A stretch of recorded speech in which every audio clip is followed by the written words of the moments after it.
Well, let's wait for the stream to fire up all across the fruited plains of the internet, and then we can go ahead and get started on this lovely Friday. But we always have to wait for YouTube to get alive and well, and so let's just double check here. Hello, YouTube, are you working? Let's give me the thumbs up, and it looks like we're live, so we can go ahead and get started. Going to press a couple other buttons over here and then jump into it. Hello, my friends, and welcome back to yet another episode of Watching the Watchers Live. My name is Robert Gruler. I am a criminal defense attorney here at the R&R Law Group in the always beautiful and sunny Scottsdale, Arizona, where my team and I, over the course of many years, have represented thousands of good people facing criminal charges. And throughout our time in practice, we have seen a lot of problems with our justice system. I'm talking about misconduct involving the police. We have prosecutors behaving poorly. We've got judges not particularly interested in a little thing called justice, and it all starts with the politicians, the people at the top, the ones who write the rules and pass the laws that they expect you and me to follow, but sometimes have a little bit of difficulty doing so themselves. That's why we started this show called Watching the Watchers, so that together with your help, we can shine that big, beautiful spotlight of accountability and transparency down upon our system with the hope of finding justice. And we're grateful that you are here and with us today because we've got a lot to get into. We're going to start off by talking about what's going on in Afghanistan. This is a really tricky situation. We had a little bit of frustrations yesterday on the program when we're trying to decipher what to do about this whole debacle that has been going on our entire lives. And so we're going to continue to follow the withdrawal or the redrawal, the pulling of troops back, the putting of troops back, and we're around and around we go. But we're going to go through what is happening there today because apparently the Taliban is right on the verge of the capital of Afghanistan, right on the verge of seizing control of the capital. So we're going to go back and we're going to take a look at what Joe Biden was telling us was going to happen back in July, because he actually gave us an update on the withdrawal, the drawdown that was going to take place in Afghanistan. And so we're going to revisit his speech and see what sort of standards he was checking so that we can see how he's holding himself to those standards. So we're going to go through that and spend some time there. Then we're going to go around the country and do an update on some of the vaccine mandates, the mask mandates, some of the other mandates that are being bandied about by our mayors, our governors, our president. As we go around the country, we're going to stop and see Philadelphia. We're going to pop over into San Francisco, and then there may be some hints or some indication here that Joe Biden and the new administration at least have been kicking around the idea of vaccine passports for interstate travel. If you want to just pick up and go to a different state, might have to be showing your papers. We'll see. It's not anything that's official, but they are talking about what they can do to clamp down on the non-vax people. What can they do to really incentivize people to go out there and get the jab? So we're going to talk about that and bounce around the country and see what is happening. Then we're going to finish up the program talking about Hunter Biden. Ugh, gross, but we got to do it because he's the president's son. And allegedly there is, there's not allegedly, there is a new video, but on the video, apparently Hunter Biden is communicating to a prostitute, telling her that one of his laptops that had a lot of filthy material on there may have been stolen, and actually may have been stolen by the Russians. So we're going to go through that horrendous story, and you can make sure that you've got your vomit bucket ready. I've got mine right here. So make sure you've got that ready for your for the Hunter Biden segment, because we're going to see some stuff there. It's all going to be PG rated. This is YouTube, so it can't be too bad. But we've got a lot to get into today. If you want to be a part of the show, you certainly can. Do that by going over to watchingthewatchers.locals.com, and there you can see a form where we can ask some questions, and we'll get to those on the show. This is what the form looks like. So if you are a supporter over there, you can click the link and fill that out. We'll make sure or do our best to get to all of the questions there. If you're over on YouTube, you can also send in a super chat. Those will pop up on the screen. Here's what one yesterday looked like. And so if you want to send those in, you get a little bit of screen time there as well, and we'll answer those questions for you also. So once again, Watching the Watchers, locals.com. Big shout outs over there. We've got Wide Awake, Bumma Lickett. We have Gertjan Decker's in the house. Chairman of Board is here. Usually can't make it, but he's here. Good to see him. We've got Justice Obsessed Wide Awake. Sharon Quidney's in the house. Cat Crap Fever is in here, along with Bumma Lickett and many others. Over on YouTube, shout outs to Philip Jones, Stace on the Case. We've got Todd Hupp. We've got Justin F. We got Kamikaze Ozzy. along with Danielle Laurie. And so big shout outs to everybody. Thank you for all of your support and for being a part of the show. That's what this live stream is all about. All right. So let's get into the news of the day, shall we? Without any further ado, Afghanistan. It is still unfolding right in front of our very eyes. Joe Biden and the Biden administration announced some time ago that they were accelerating the withdrawal from the country. And this was sort of something that was already put in motion by the Donald Trump administration. And so yesterday on the program, you may have seen me and some of you and some of the audience and some of the questions coming in sort of grappling with this idea, because people from my generation, we've been in Afghanistan more than half of our lives. I'm 35 years old and going on 36. And so for about 20 years of my life, we've been there in Afghanistan. I was a boy when 9/11 happened and all of the following war on terror stuff. And so people in my position have been scratching our heads saying, I thought that we were supposed to just get in there and kind of eliminate the terrorists, go get Osama bin Laden, get the people who attacked us, and then get back out of there. Fast forward 20 years, many of us are scratching our heads saying, what are we still doing there?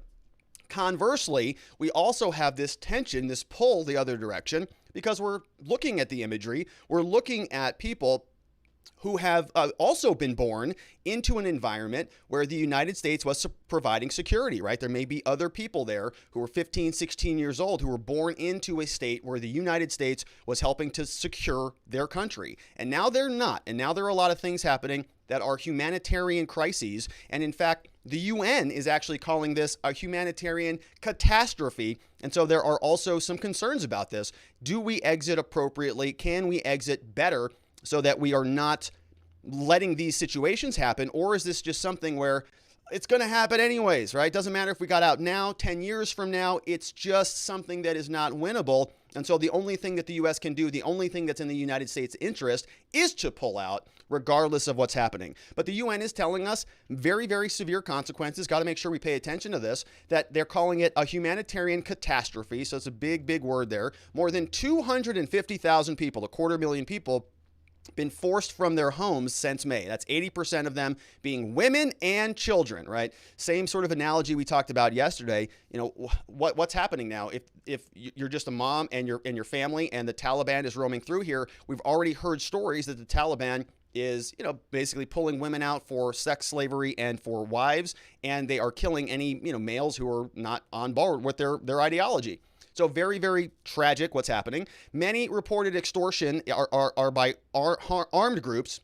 They're on the way. They're having to dodge improvised explosive devices along major roads. So thousands of people are rushing from rural areas to the capital, Kabul, and other urban centers. They're sleeping in open parks and in public spaces. And so it's not even possible for them to find shelter, says the UN. So we've seen this. We're going to get to some clips of Joe Biden, what he was talking about in July about this drawdown and about how it was supposed to go. And we can sort of, measure what we're seeing now against his predictions and see how he's doing. We do know that the U.S. is withdrawing. He gave them an August 31st deadline to get out of the country.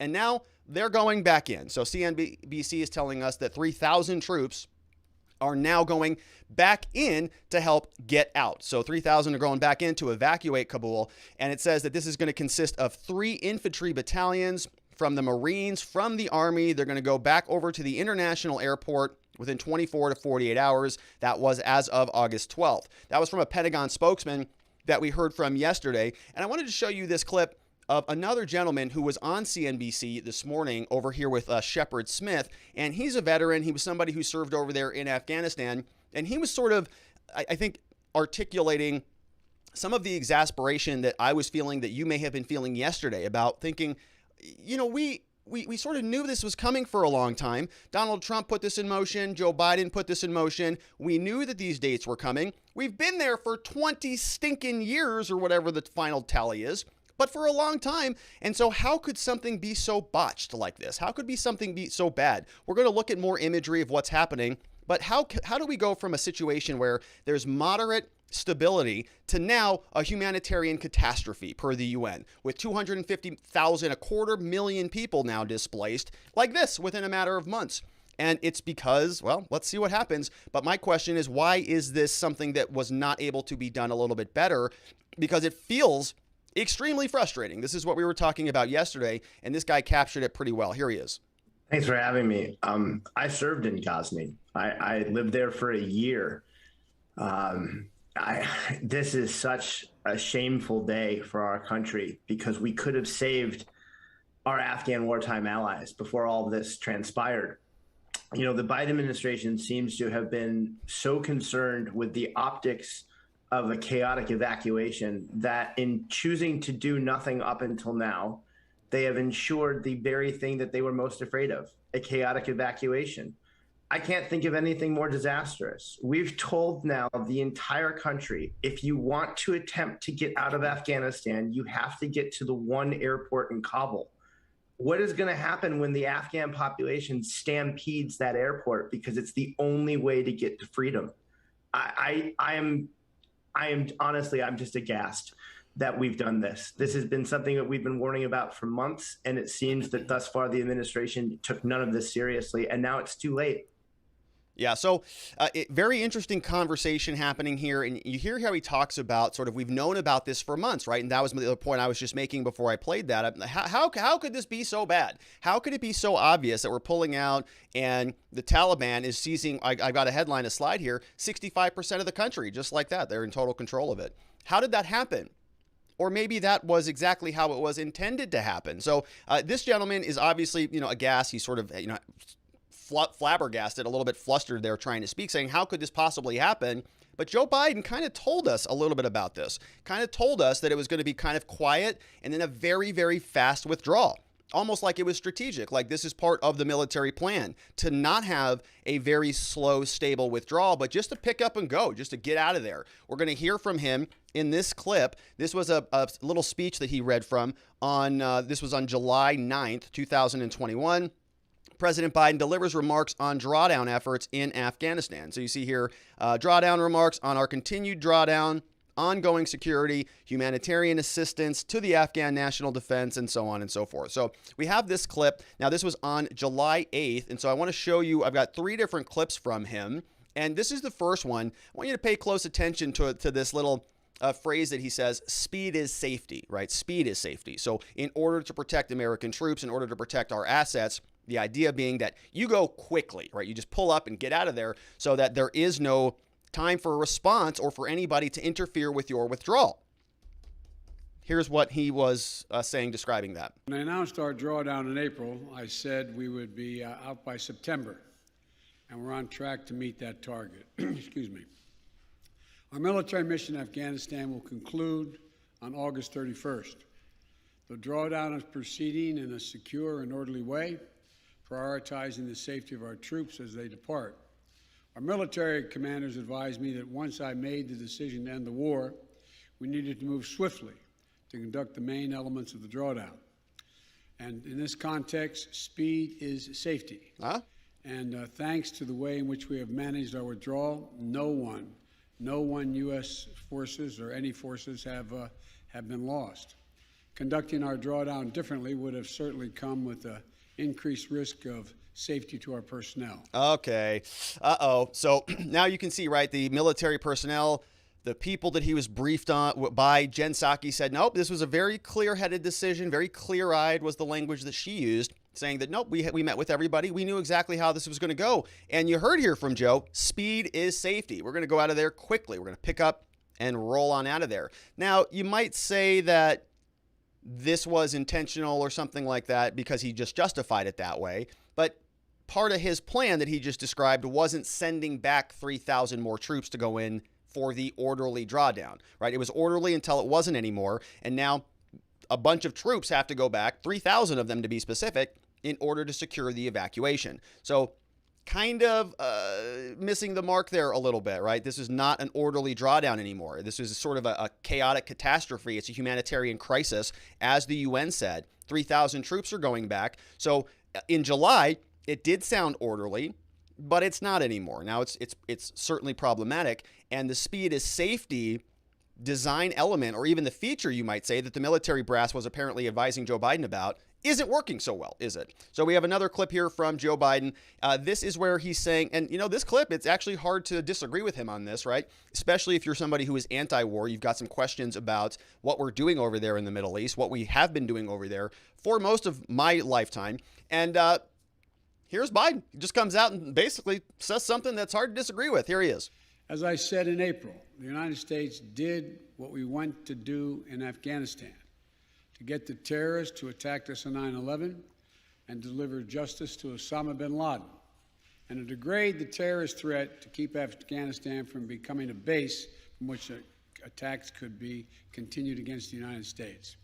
We achieved those objectives. That's why we went. We did not go to Afghanistan to nation build. And it's the right and the responsibility of Afghan people alone to decide their future and how they want to run their country. Right. And so we've been seeing that language a lot, even from many people who are conservatives, people who, who have been with sort of self-identified as Republicans for a long time are all asking themselves this, at least from the stuff that I'm seeing. Yeah, enough already, right? We've been there for 20 years. It's time to move on. Let the Afghanistan people, if they want to build a democracy, they're free to do that. If they want to let the Taliban take over the country, they're free to do that. But the United States has been there for 20 years, and Joe Biden's going to tell us in this next statement that they are suited up. They're rocked and ready to go. They've got everything they need so that the United States can withdraw. And the question is, sort of now, is this being done competently and appropriately? And so, again, you run into another set of debates. You got people who say, look, who cares, right? It's time to pick up and get out of there. Humanitarian concerns be damned. Not our problem anymore. Been over there for too long. They have everything that they need. We've spent trillions of dollars, lost thousands of American lives. Not our problem anymore. Bye, pack up and go. On the other side, you say, well, America kind of broke this thing, right? My generation, people in my age group didn't vote to go in and go to this war. I was a boy in high school. But our prior generation did. And so because they did that, now we have to go and fix it. And so as a responsible country that has some morality attached to it, if you're going to go into something and break it, well, maybe you got a responsibility to fix it, not just say, sorry, didn't mean to do that, but you're on your own now. Because now 250,000 people are floating out there, apparently about to be ransacked by the Taliban. And so now you flop that again and you say, yeah, Rob, but we're going to be there forever then. And so now you get this back and forth, the ping pong game, and around we go. So Joe Biden back in July was telling us that, Joe Biden was telling us back in July that the handoff was going to be pretty sufficient, that the Afghanistan army, they had 300,000 troops, they had modern weaponry, they had all the tools, Joe says, all of them, that they need in order to secure their nation. But it's up to the leaders. Here is Joe Biden from a couple months ago. Together with our NATO allies and partners, we have trained and equipped over nearly 300,000 current serving members of the military, the Afghan National Security Force, and many beyond that who are no longer serving. Add to that hundreds of thousands more Afghan National Defense and Security Forces trained over the last 2 decades. We provided our Afghan partners with all the tools, let me emphasize, all the tools, training, and equipment of any modern military. We provided advanced weaponry, and we're going to continue to provide funding and equipment, and we'll ensure they have the capacity to maintain their Air Force. But most critically, as I stressed in my meeting just 2 weeks ago with President Coney and Chairman Abdullah, Afghan leaders have to come together and drive toward a future that the Afghan people want and they deserve. All right. So you heard him there, right? And the point of that, 2 points, right? On the first hand, you say, okay, right, a lot of money, a lot of troops, a lot of military spending, a lot of equipment, gear. They've got all the training, been there for 20 years. They should have, should have people who were born into this situation who are ready to stand up and fend for their country. Joe Biden specifically talked about the Air Force and the international community helping to ensure that they can be self-sufficient, 300,000 troops and so on. So very interesting, though. Today on Twitter, this person posted that apparently the Taliban just went over to the Afghanistan Air Force and just kind of took everything. Oh, that's ours now. And we're seeing a lot of this here at home. The CDC is saying, oh, those are our houses now. The Taliban is doing that as well. They're going around to all the different airfields and to the different military bases that were under control of Afghans, the Afghanistan democracy, and they're just taking it. And the people who were on the side of the Afghanistan democracy, the new country, are just flopping sides, just jumping right back over to join the Taliban. Here on Twitter, we can see for the first time, now this is breaking, right? Who knows who this came from, but this is a nice video, and this is being posted all over the place, lots of videos like this. It says, for the first time, the Taliban fighters have deployed aviation. In this footage, the crew from one of the Mi-17 helicopters from the Afghan Air Force, which went over to the side of the Taliban, is now transferring militants in Afghanistan. So you can see this. Apparently, my face was covering that. You can see that there. Apparently, the Taliban is now, they just went over to the Afghan Air Force Base and just said, oh, can you fly that? Great, you're on our team now. You're now a Taliban pilot. Get that airplane going. Get that helicopter up in the sky. We got to go pick up our homies down there in the other part of the country. And so this is what it looks like when that's happening.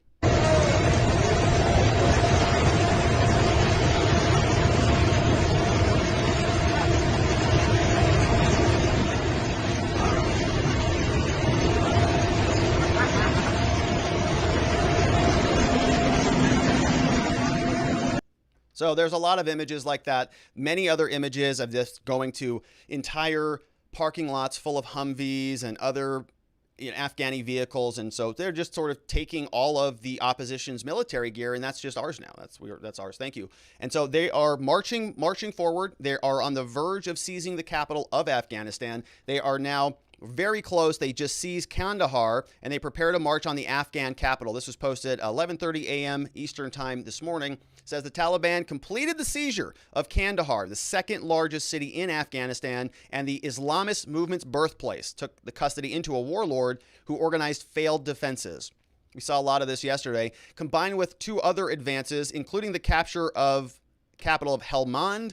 The fall of two major cities have given the Taliban full control of the southern and western Afghanistan, allowing the insurgent movement to pool its forces for a final march on Kabul. So they're just sort of encircling, ensnaring the capital, and then they'll make their march on it. The U.S. has already launched the drawdown of its large embassy in Kabul, sending troops to evacuate most of the staff as it cuts the diplomatic presence to an essential core. Western embassies are readying similar plans, fearing the Taliban could lay siege to Afghan capital within days.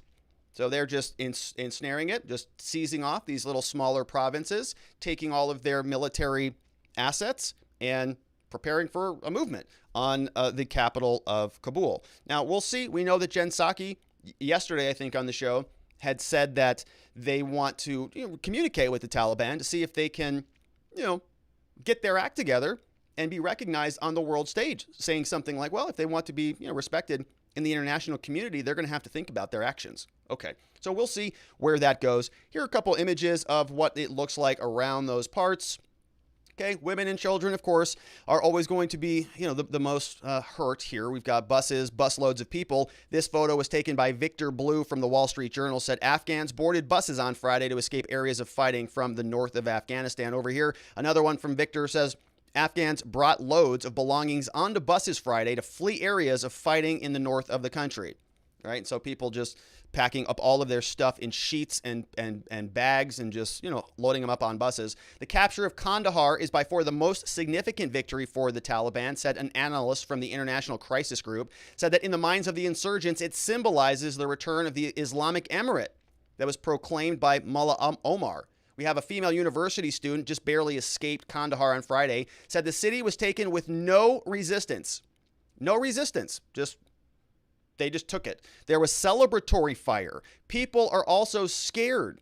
Okay, so the city, the second biggest city, just fell. We've left behind all the books my father and godfather have given me, every memory. We've had to burn all of our pictures. To many other, however, it was a day of joy. Hundreds of locals took to their motorbikes to the streets now that the Afghan government's ban on them, imposed to deter the Taliban, no longer applied.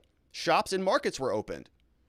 Now the situation is totally normal, said a Kandahar shopkeeper. On each square, there are 10 to 15 Taliban standing with guns, flags, and walkie-talkies. But everyone can go to any part of the city without constraint. So it sounds like some people are celebrating this. Like they're very happy. But the Taliban rolled in here. Oh, now we have a little bit more freedom because these terrorists are here. So that's certainly concerning, especially from an American interest, right? If you're asking yourself as an American, what are we doing there? What is the good of continuing to be there? To protect people from something that they don't want. Taliban comes rolling into Kandahar, celebratory shots, celebratory cries of joy. Situation's normal. We can get back to the way we want to live. Okay, if you want to live that way, if you want them standing on the street corner with guns, seizing your women and doing all of that stuff, well, that's your prerogative. The U.S. has no business being there if that's what you want. If you're going to shout for joy, pull on out of there. Good luck to you, is sort of the response. We also have this smoke rises now after fighting between the Taliban and the Afghan security personnel in Kandahar. So you can see that, right? Looks like total madness. The Taliban launched their offensive soon after President Biden said in April that all U.S. forces would leave by September 11th, in some weird anniversary that they then accelerated to now August 31st because they didn't want to have that anniversary on the day of our national mourning. Goodness, what a boneheaded thing to do, but they did it. Implementing the agreements that the Trump administration struck with the Taliban in February 2022. Though some American troops remain in the country and the U.S. Air Force does its strikes, the Taliban has been able to overwhelm Afghan security forces with a speed that stunned Afghan and Western officials alike. Triumphant Taliban fighters conquered city after city, amassing vast arsenals of Western-supplied weapons, have unnerved many of America's allies. UK Secretary of Defense Ben Wallace said this is effectively told the Taliban that wasn't winning, that they were winning after there was an agreement. We all will, in the international community, probably pay the consequences of that. Yeah, there will be consequences, certainly. And so we're seeing the march just continue on. Everybody's shocked and surprised. Wow, I didn't have any idea that this was going to happen. Feels like deja vu again. Now, I was curious about how this happened so quickly, and so I found this timeline very interesting. I want to walk you through this. We'll go through this quickly, but it goes from April to the current day, and it gives us a minute-by-minute, sort of day-by-day breakdown about how quickly Afghanistan was lost, and it's kind of amazing. So we have a story here from Reuters, says, the Taliban's rapid advance across Afghanistan. They now control 65% of the territory. They're making rapid advances against local forces who are fending for themselves. Foreign troops are now bailing. Following are some of the milestones. Let's take a look now. Talks between the Taliban and the Afghan government could lead to a peace deal backed by the U.S., but it's failed to make significant progress. So back on April 14th, Joe Biden makes the announcement on April 14th, starting on May 1, ending on September 11th. Stupid. May 4th, then, just a couple weeks later, Taliban fighters launch a major offensive on Afghan force. They attack 6 other provinces. Fast forward a couple days, May 11th, they capture a northern district outside of Kabul. June 7th, more than 150 Afghan soldiers are killed in 24 hours. June 22nd, Taliban launches a series of attacks. They've taken more now than 50 of 370 districts. July 2nd, American troops pull out of their main military base. July 5th, Taliban say they could present a written peace proposal to the Afghan government. Then July 21st, they control about half the country's districts. July 26th now, just a couple days later, U.S. says we're going to continue to support Afghan troops in the coming weeks. July 26th now, UN says 2,400 Afghan civilians are killed and wounded. Major escalating violence. August 6th, we're getting close now. In the South country becomes the first provincial capital to fall to the Taliban in many years. Taliban never fully controlled the north of the country when they were in power, but they're going to get it this time, they say. August 13th, today, 4 more provincial capitals fall in one day, including Kandahar, the country's second city and spiritual home of the Taliban. There you go. That's it. And so, in a matter of months, gone with the wind. And maybe that's exactly what needs to happen. Now, the question, the concern, of course, in this is, well, what about U.S. interests? If we're withdrawing for U.S. interests because we're tired of fighting an endless war over there, got to be pretty sure the withdrawal is acceptable for our civilians over there, for people in our embassy, for all of our troops, everybody, right? Everybody that is in America's interest should be protected, of course. And kind of dropped the ball on that one, it sounds like. The U.S. is now asking the Taliban to spare its embassy now that they're coming in there in the fight for Kabul. So this was published and updated today. The demand seeks to stave off an evacuation of the embassy, dangling aid to future Afghan government. So now they're trying to buy them off. Afghan negotiators are trying to extract assurances from the Taliban that you won't attack that.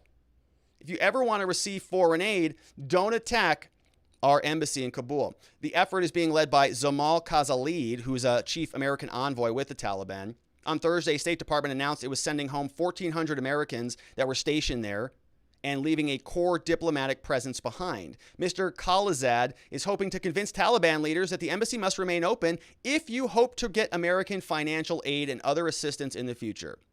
Taliban said they want to be seen as legitimate. They're seeking other relationships with Russia and China, of course. 2 officials confirmed these efforts.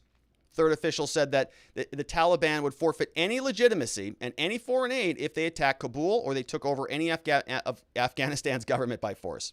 Do you think that they care about any of that? Do you think that the Taliban's going to say, okay, well, because here's what's going to happen. If the Taliban takes it over anyways, they're going to offer them diplomatic provisions anyways.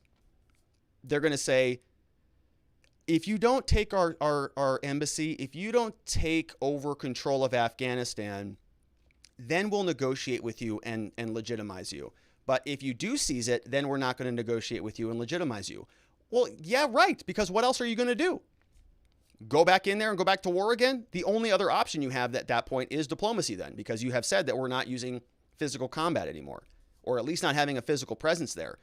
So you kind of tie yourself in your hands there a little bit, but at the same time, it's been 20-something years. If the Afghanistan people don't want to fight for their own country, why the hell do we want to do it for them? All right, let's take a look at some questions from watchingthewatchers.locals.com. And I think we had a super chat come in. Let's get to that real quick. I saw Ryu Corito says, I'm a Marine. We shouldn't force them to do something they didn't want to do. When they just give up and run away without a fight, then we shouldn't spend more time and money there. Yeah, I think that's a good point, right? Look, you can teach a man to fish, but if he doesn't want to fish, then what's the point of teaching the man to fish, right? He's on his own. He can figure out his food on his own. We tried, been there for a long time. The United States cannot be a repository for all of the world's pain and suffering. It can be connected to American interests, but if there are no longer American interests, what are we doing it for? Great point. Thank you for that, Ryu. Appreciate your service. Thanks for chiming in here on the show today. Let's take a look at watchingthewatchers.locals.com. We've got Dreary or Spider here says, honest question, do we know the details about how Trump planned to exit Afghanistan had he gotten a second term? Curious how he would have handled it differently. I don't know, but Trump's response to a lot of the international stuff has always been extremely heavy-handed, right? I mean, he took out that, what was that guy's name? The Iranian general was just sitting at an airport. Hey, what's going on? I can't wait to kill some infidels. And then suddenly that was the end of that. He had a bad day that day, right? And everybody was freaking out about that. Donald Trump's going to start World War III. And that never happened. And we also saw a lot of the ISIS problems and all of those beheadings and burnings and all of those things that we were seeing every day during the Obama administration all kind of went away suddenly, right? And things sort of felt like they were settling down over there. So, I don't know if Trump would have done a strategy like a quick exit, like just pick up and go. Pack your bags, honey. We got to get out of here. And throw everything in the trunk and speed away. Not sure if he would have done that, but would have done something a little bit more, heavy-handed on the way out. Just kind of, make sure that there's a strong exit, a flamboyant exit, I think might be a little bit more appropriate for Trump there. We have Gurchans here says, I am able to handle the fact that we are slaves to a money system that had, let me read that in the next one. Gurchan, that's in the next segment. So let me read that in the next one. Let me open up another queue here so that I can save that question and jump into the next one. So here is coming up next.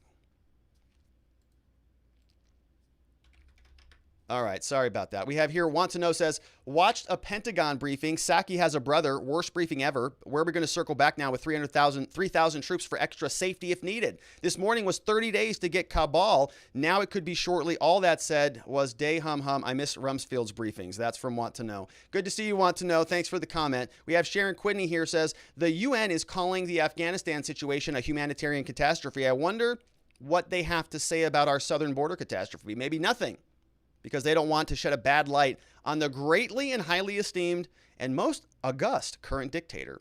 That's from Sharon Quidney. Yeah, there's a lot of catastrophes going on here with the Biden administration, aren't there? All over the place. Aircraft Mech says, you have watches, but we have the time. The idea here is that at some point, the foreign soldiers are going to leave and go home, and that the locals aren't going anywhere. The strategy is to wait out the foreigners, and over time, it works, yeah. And there was a lot of that here in the United States, right, during our revolution. So it's you have a strong home field advantage. It's very hard to beat that unless you want to be there forever, which is, what a lot of people in this country wanted, including a lot of our elected officials. John McCain, make it 50 years, make it 100 years. Who cares, right? It's ours now. So we'll see. We'll see what happens.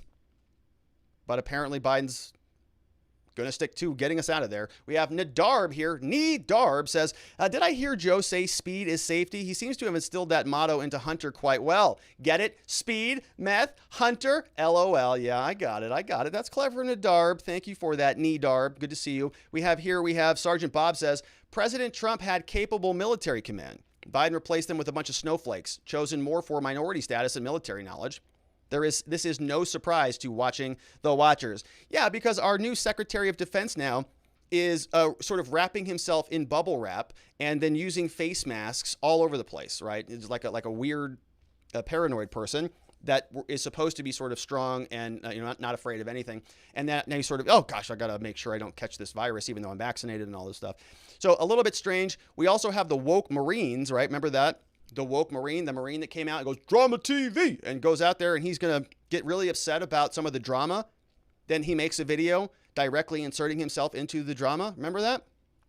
And then we had the other Marines, they're engaging with people on Twitter. Yeah. I mean, the whole structure has changed. The whole military has changed dramatically. Maybe that's why, because they're all concerned about foo-foo feelings and not really anything about crushing your enemy and handing off things in a very, strong way. We have Angie in here, says, I came across a piece about Václav Havel, a political dissident under Soviet Union, who suggested a tactic to fight a totalitarian regime called parallel structures, where any form of organization, business, institution, etc. would exist physically within a totalitarian society, but morally outside of it.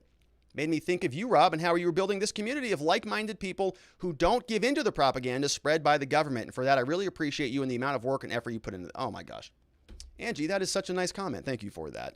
I appreciate you, right? As much, this isn't a community if there's only one of us here. And so every single one of you that leaves a comment and joins us and participates and asks questions and chimes in on the chat or just listens to this stuff and appreciates it, digests it, and maybe shares the show, that you're all helping to, spread the message of freedom, the stuff that we talk about. It's bigger than this. And I agree with this. I mean, this is brilliant. I'm going to save this and take a look at this Václav Havel because we talk a lot about parallel systems, right? We're existing in a YouTube environment where certain things are allowed and other things are not. And so if we're building a parallel system over on Rumble or over on Locals or whatever the next platform ends up being, that's just one little protest. That's one little area of friction where we're going to step outside of the system of control and start building something new. And that's just with media, right? That's just with technology. But we talk a lot about it here with, local first, remembering that the federal government is not your life. They try to make you think that it is, but it's not. What is mostly going to impact you is local. We can think local. We can impact our local communities. We really don't need them all that much. And we can create our alternative parallel systems in cryptocurrencies, in different governance structures, and different business structures. All of this stuff is really in its infancy, and it is only going to work if we continue to have a community of people who are behind it, right? Engaged with it and building it. And we're all in it together, Angie, and that's an awesome comment. Thank you for that. Those comments really sort of hit me in a supportive way, and I appreciate that. We have over here, Sergeant Bob says, we thought Jimmy Carter was a failure. Who would have thought this?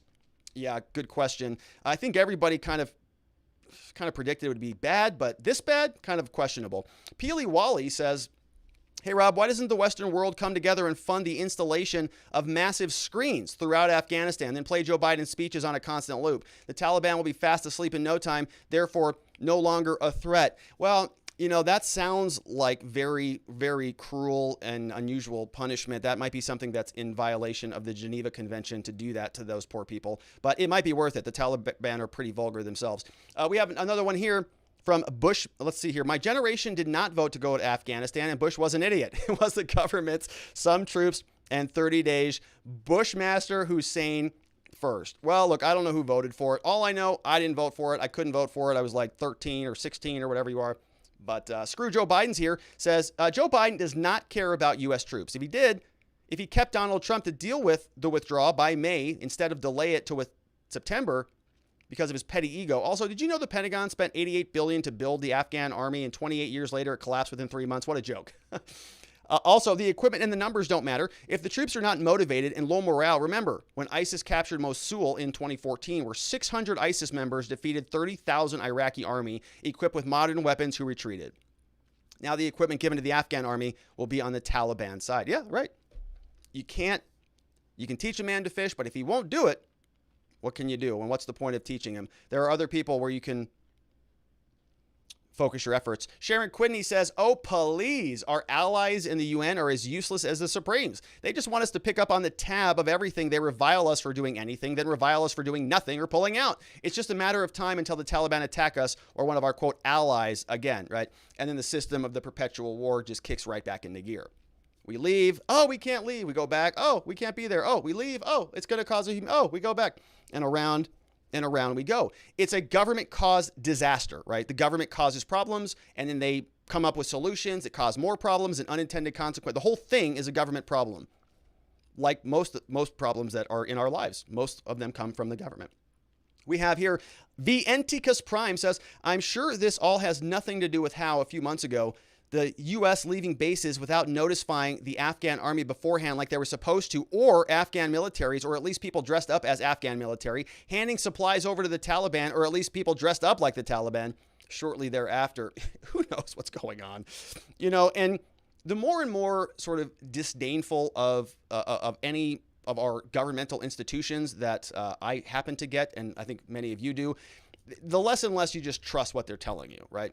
The government has lost a lot of legitimacy over the last 18 months. And so now when they come out and say something about what's happening, we all go, yeah, right. Okay. Whatever you say there. Sharon Quidney says, you ask me, we're going to have to start learning Arabic or Chinese or both before long. I've heard that Rosetta Stone is a pretty good method. I don't think we're going to survive 3 more years of this insanity. Yeah.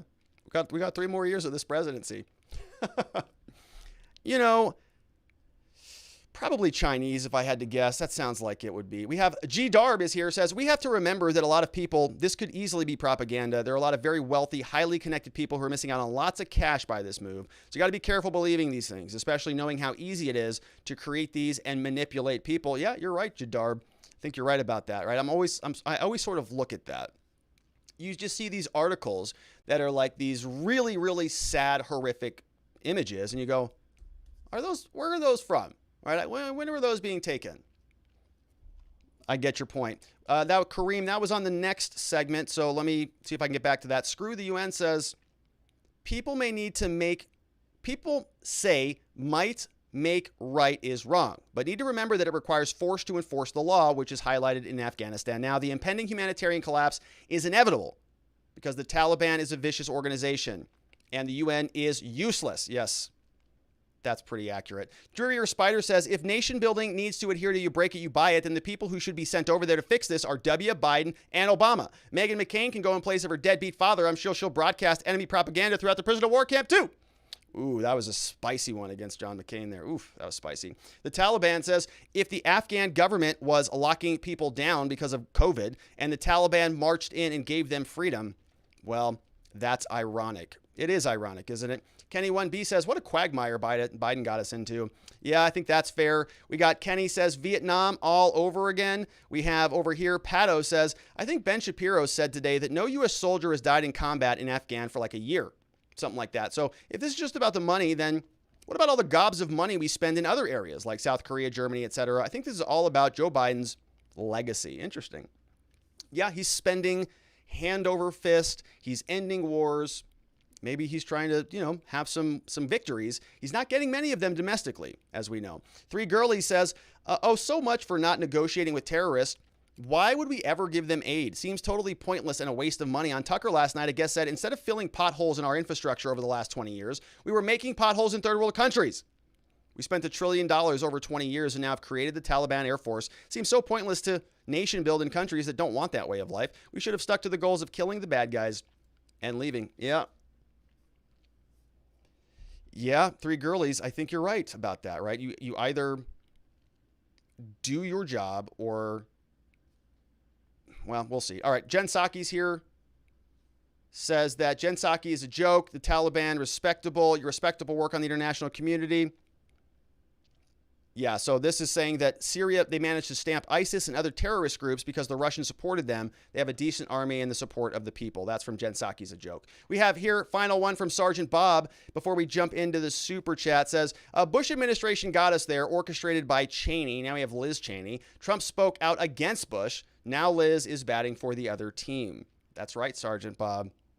She is. Liz Cheney's basically a Democrat at this point.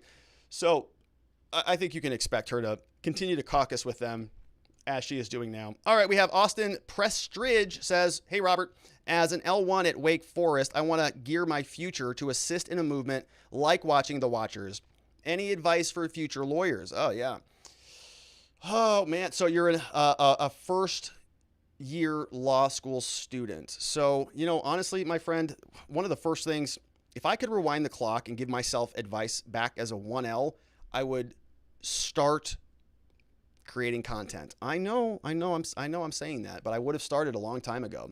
And it would have just been simple. I would have just been doing case briefs, started a podcast talking about what I was already learning, bringing people together, interviewing other people, just working on that skill set, because I think that building that skill set is going to be extremely valuable in the practice of law in the future.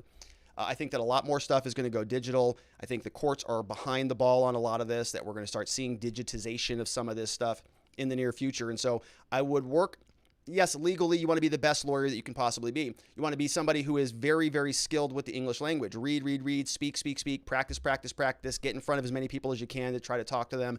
And if you start creating some content, you're going to get repetitions in. Part of the reason I do this show is because it's like going to the gym. It's like working out my mind, practicing my extemporaneous speaking, being able to articulate thoughts on the fly. It's practice every day. I have a lot of fun. I learn stuff. And so I am sort of creating a system that enables me to improve myself. And if you can build something like that, I'm sort of figuring this out now, 10 years later than I should have. But if I would have started that as a younger man, I would have been able to provide more value earlier. And so if I was a first 1L or something like that, I'd be thinking about that in a big way. Doesn't matter where you want to go, or if you start, building a community, building an audience, articulating your thoughts, putting them out into the world, it's scary. You're going to get a lot of criticism, but it's going to enable you to practice and get better at it. And then in the future, when you graduate and you're going and applying for a job, you've got that as a fallback. You've got this skill set that will set you apart from any of the other lawyers. I'm not saying don't be a great lawyer. You got to pass the bar, do well on your exams, and crush it in school. But you can do that while having fun and while speaking out and while standing for a cause. The book I recommend on this is Your Stand is Your Brand by Patrick Entempo. Will help you philosophize what is your brand? What are you standing up for? Why do you want to be the lawyer? What do you want to advocate on? And that will give you some framework for it. Great question. Good luck. Let me know if you need any help with anything else. Shoot me an email or connect with me elsewhere. Good to see you, Austin, and thank you for that support. A couple other questions from watchingthewatchers.local says, you mean to tell me, NY Renal MD says, come on, you mean to tell me that those trillions, no LoJack or quick kill switch on any of the vehicles? I learned to put those in when I was in high school. Come on, John McCain. So saying that they took our Humvees, but they didn't put a LoJack in there? No kill switch? Seems kind of amateur hour. We have here from Vienticus Prime says, check out Lawrence Wilkerson. He's a former Army Lieutenant Colonel that worked under Cheney when this war machine was pushed out. He speaks out against it. Yeah. Vienticus Prime. Great questions. All of those came over from watchingthewatchers.locals.com. And thank you to the super chats from Austin and Ryu. Appreciate all of those as well. All right, so let's move on into the next segment, my friends, and see what else we've got going on here. That's right. We're going to be talking about a lot of mandates. COVID mandates, the dominoes continue to fall. We're seeing them all over the place. Today, we're going to talk about Philadelphia. We're going to bounce over to San Francisco, poke into Indiana and see what they're doing with their schools. And then Joe Biden is sort of floating this idea about interstate vaccine mandates. So if you want to go from one state to another, you got to show your papers to whoever they set up there at your new checkpoints in America. So we're going to go around the country. We're going to jump off from Philadelphia. Check out Philly. Now, they have new indoor mask mandates. Now, these are new restrictions. They've got rising cases, okay? And so we've seen this in season 1 of COVID. We saw that it started sort of in New York, then it went over to LA, and then it slowly started spreading around the rest of the country like a disgusting virus. All of these mandates, all of these new orders just slowly boiling that frog in the pot. And here we are. Philadelphia started. They're saying we got new mask mandates. It's going into effect at midnight on Thursday. Face coverings now must be worn inside the business unless you are vaccinated, right? So a lot of this stuff is now being orchestrated to incentivize people to go get vaccinated. Either put a mask on, get tested, or go get vaccinated. And here Philadelphia is now creating an incentive to encourage people to vaccinate. Otherwise, you got to wear a mask. So for now, the city is going to require masks indoors at all locations. Also for indoor dining as well. Now, the Supreme Court, that was in Philadelphia, and that's just for the mask mandates, right? So we're going to kind of go in terms of severity here. Masks, then we're going to talk about the vaccine mandates. This is taking place out of Indiana. What took place here was Indiana University, they created a requirement that said that all students must be vaccinated against the coronavirus. And so once Indiana came out and they did that, there were a bunch of upset students and they said, nope, that's ridiculous. We want to go and sue the school because we want some exceptions. And so they filed that lawsuit. The lawsuit went up to the Supreme Court. Coney Barrett, one of Trump's most recent appointees, received the request because she is the judge that oversees the Seventh Circuit. It appears that she made the decision on her own, but she did not refer to anybody else, but she rejected the lawsuit. So the students filed the lawsuit and they said, we want the vaccine mandate to be thrown out. Lawsuit worked its way up to the Supreme Court. They filed a request for the Supreme Court to throw the vaccine mandate out. We don't want that anymore. And the case worked its way up to Coney Barrett because it came up from the Seventh Circuit. She's in charge of that court, and she just denied their petition. And this is what it looks like. We don't even have an explanation for it. But over from the court docket, Ryan Klassen versus the trustees of Indiana University. This is on appeal from the Seventh Circuit. And the only thing you can see here on August 12th was application denied by Justice Barrett. No, it's denied. Right? No reason, nothing in there. That's all she just said. This was the first case about vaccination requirements that reached the Supreme Court. A federal district judge and a unanimous panel previously rejected the request that the requirement be put on hold. And so the lower courts, they relied on a prior ruling from a case from 1905. The case was Jacobson versus Massachusetts. The court allowed the government to have a requirement that said people must get vaccinated against smallpox or pay a fine. So there's this prior case from 1905 that says, the government can make you get a vaccine. And so they based their opinion here on that 1905 case.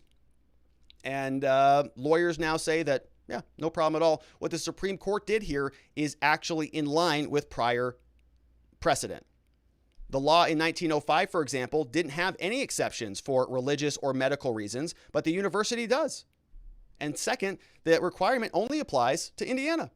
So the students who filed the lawsuit are actually filing a case where they have less of an ability to get an exemption or an exception here, or for the court to find in their favor, because there was a prior case from 1905 that was actually even more strict than what the university is doing. So what the university is doing now is actually less strict than something that was already approved by the court in 1905. So the court, of course, is going to look at this and say, no, perfectly fine. Mandate all you want. And so the reason I point this out is just so you can sort of see where this is going. Okay, if you're expecting the Supreme Court or any court to come out here and find on the side of liberty or freedom, you are out of your mind. That is not going to happen. It has not happened, and it will not happen. We're already seeing that from other courts around the country. They're all going to start falling in line, and they're going to start siding with the federal government, even over local officials.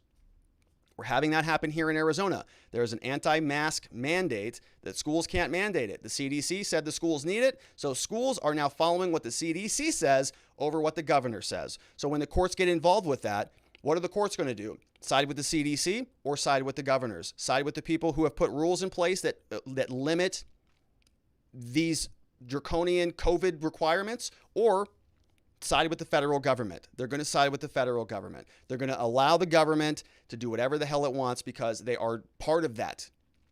All right. Now, it says people who do not want to be vaccinated may go elsewhere, not go to Indiana. And so this is where this is trending, relying on a 1905 case. And Coney Barrett, a great conservative hero, no, that's fine. mandate it up, no problems at all. And schools are a little bit different, right? Schools, there's sort of a history of vaccination and vaccine mandates, and you get your shots before you go to school. It's a little bit different from some other things. So Amy Coney Barrett might be distinguishing this case and only applying that ruling only to schools, because this is a new concept now outside of the school environment. But San Francisco, being San Francisco, they're going to mandate it anyways, just like New York. And in fact, this is even more strict than New York. San Francisco now mandates proof of full COVID vaccine at indoor venues. So I think New York was just one jab. This, you got to have two. You got to be fully vaccinated. They're going to require residents and visitors to prove they are fully vaccinated for a number of indoor activities, things like restaurants, cafes, bars, gyms. We have Mayor London Breed announced this on Thursday during a press conference. So just comes out, issues a new order. You are now under control of dictator London Breed. The order will require businesses to verify vaccine status prior to entry. It's going to require businesses, so non-governmental entities, private people running their private lives, running their private business. If you want to do business with somebody else, if another private citizen says, I want to come into your store, you now have an order from some Looney Tune in San Francisco that you have to engage in these activities because she said so. This goes into effect now on August 20th, 1 week from today. San Francisco is the first major U.S. city to enforce full vaccination to receive services. New York recently began a similar requirement, but only needing one dose. If you have a cell phone and were vaccinated in California, the state has a way to access your information digitally. So you don't need to carry the paper copy here. Tap here to get your digital vaccine record.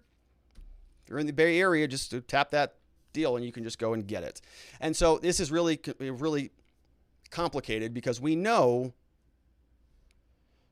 that a lot of African American people in rural areas have a difficult time getting on the internet, according to Joe Biden.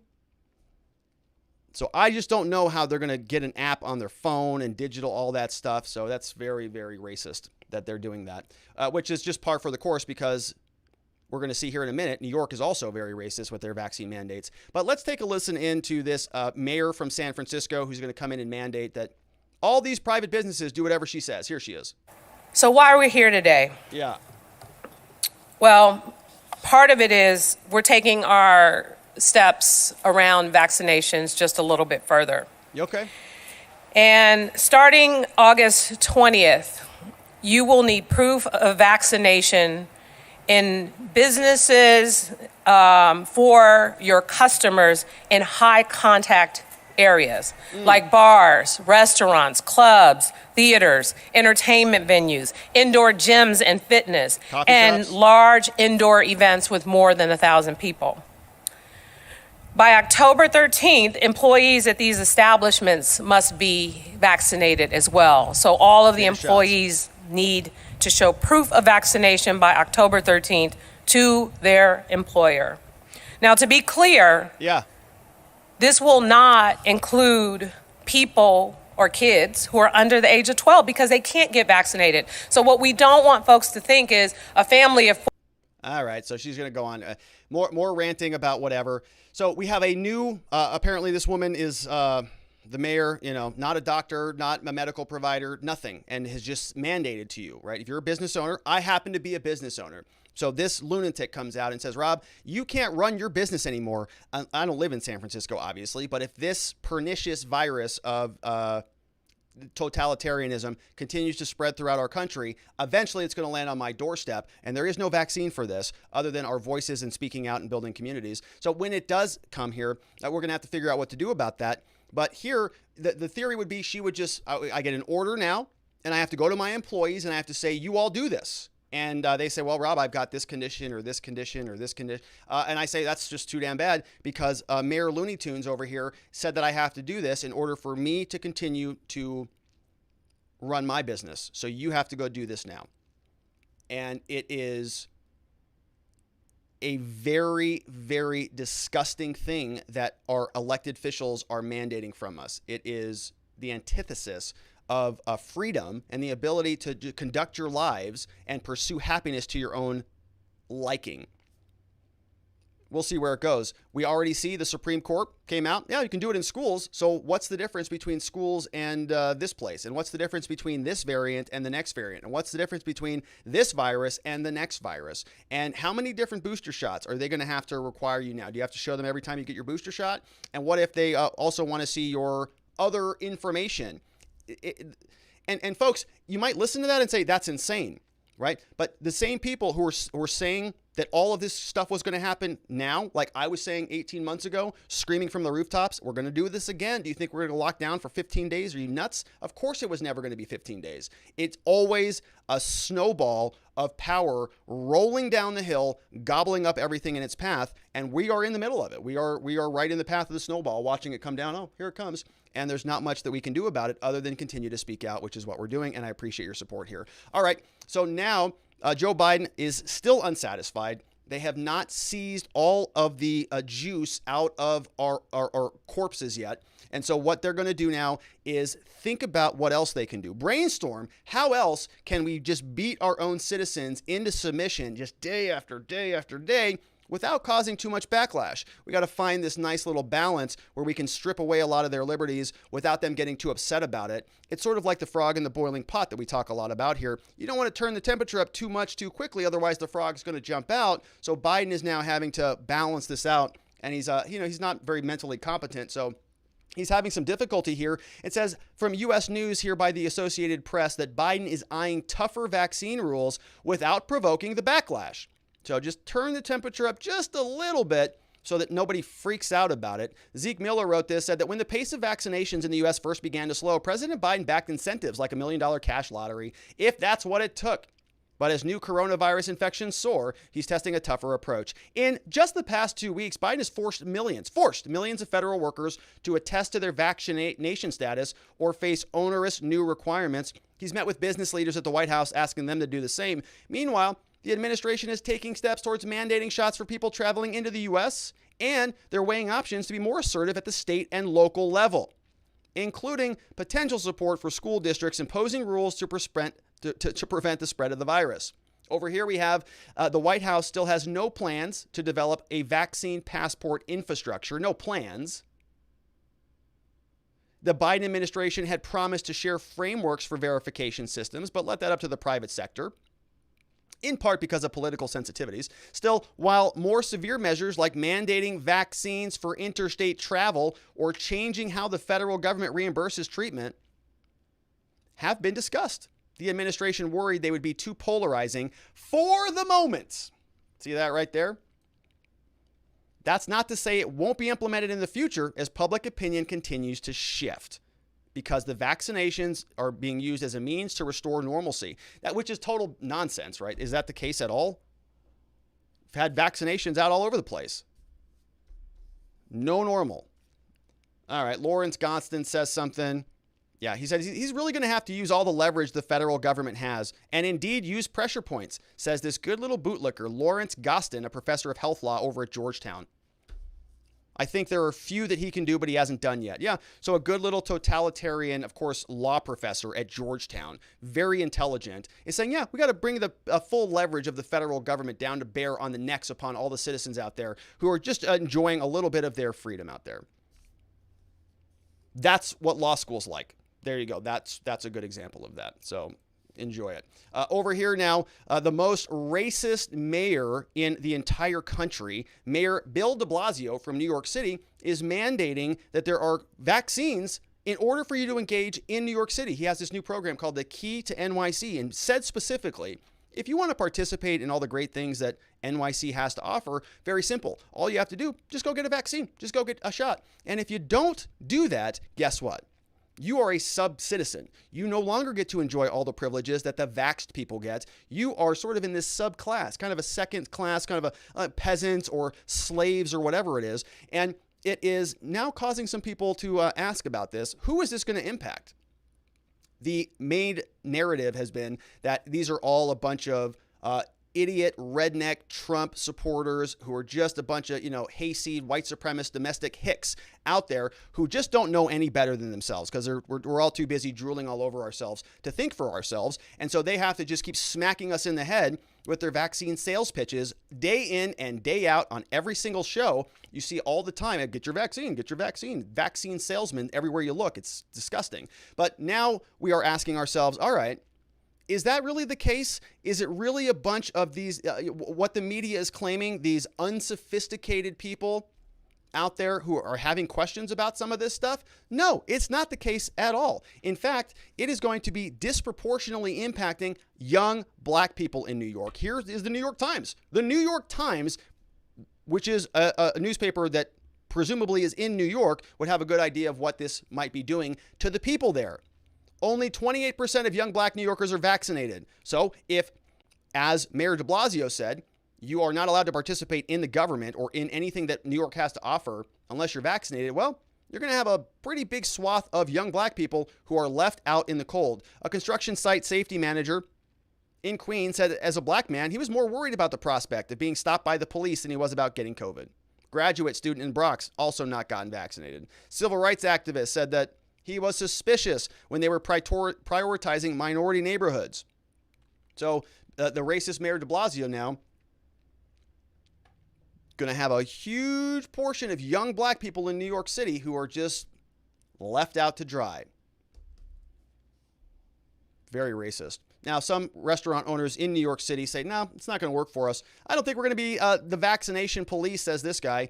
Starting next week, it's going to be required, but Generoso, we have Mary Josephine Generoso, says whether you're vaccinated or not, you're welcome. She's the manager at Pastoreria Roca's Bay Ridge. What a name. So she's a true American hero here. Says there's a protest in the window of the restaurant. It reads, we do not discriminate against any customer based on race, sex, gender, creed, vaccinated or unvaccinated. All customers who wish to patronize are welcome in our establishment. I just do not feel that we're able to sit there and ask customers to show if they've been vaccinated or not, she said. Yeah, so this got me thinking about a concept in the law about you can be legally right? You can pass whatever laws in the world you want, but there's a very important question here, and it's about enforceability. It's about whether you can enforce those laws, right? The federal government can say, yeah, vaccine mandates. Your state government can say, yeah, vaccine mandates. But can they enforce that everywhere you turn? No, they can't. It's not possible, and that's why Rand Paul and other people were saying, well, now it's time. Now it's time to just disobey, right? Civil disobedience. I'm not encouraging that. Rand Paul said something along those lines, but it is a moment where you can introduce friction to these little interactions and see what happens as a result of it. See whether they continue to comply with these government tyrants. Now we have, again, to shatter that notion that it's all the uneducated, red MAGA people who are not getting vaccinated. It's not accurate. A new study came out, said that the percentage of each group that is somewhat vaccine hesitant is primarily with the PhDs. There you go, right? So the highest level, you sort of see this reverse bell curve here. So you've got this high school or less. They don't want to get vaccinated. Why? Well, they probably are young, or they made that decision for whatever that reason is, right? Well, the people who mostly get it, these are most of the people that you probably see on Twitter. These are most of the journalists out there who think that they're very smart, right? Because they got a master's degree. They're like, I got a master's degree. You're like, so what? What does that do for you? Nothing. But it's a master's degree. And they're like, well, I write for this art. I got a journalism degree, and therefore, and so it's all I think that most of that is probably just journalists. You can see that journalists and probably blue check marks on Twitter are going to fill up this. So not a lot of logistical thinking there. Over here at the PhDs, PhD, it's a different category, right? In order to be a PhD, you have to really put some critical thought in there. Master's is sort of just like an extended bachelor's degree. Not to poo-poo any master's degrees.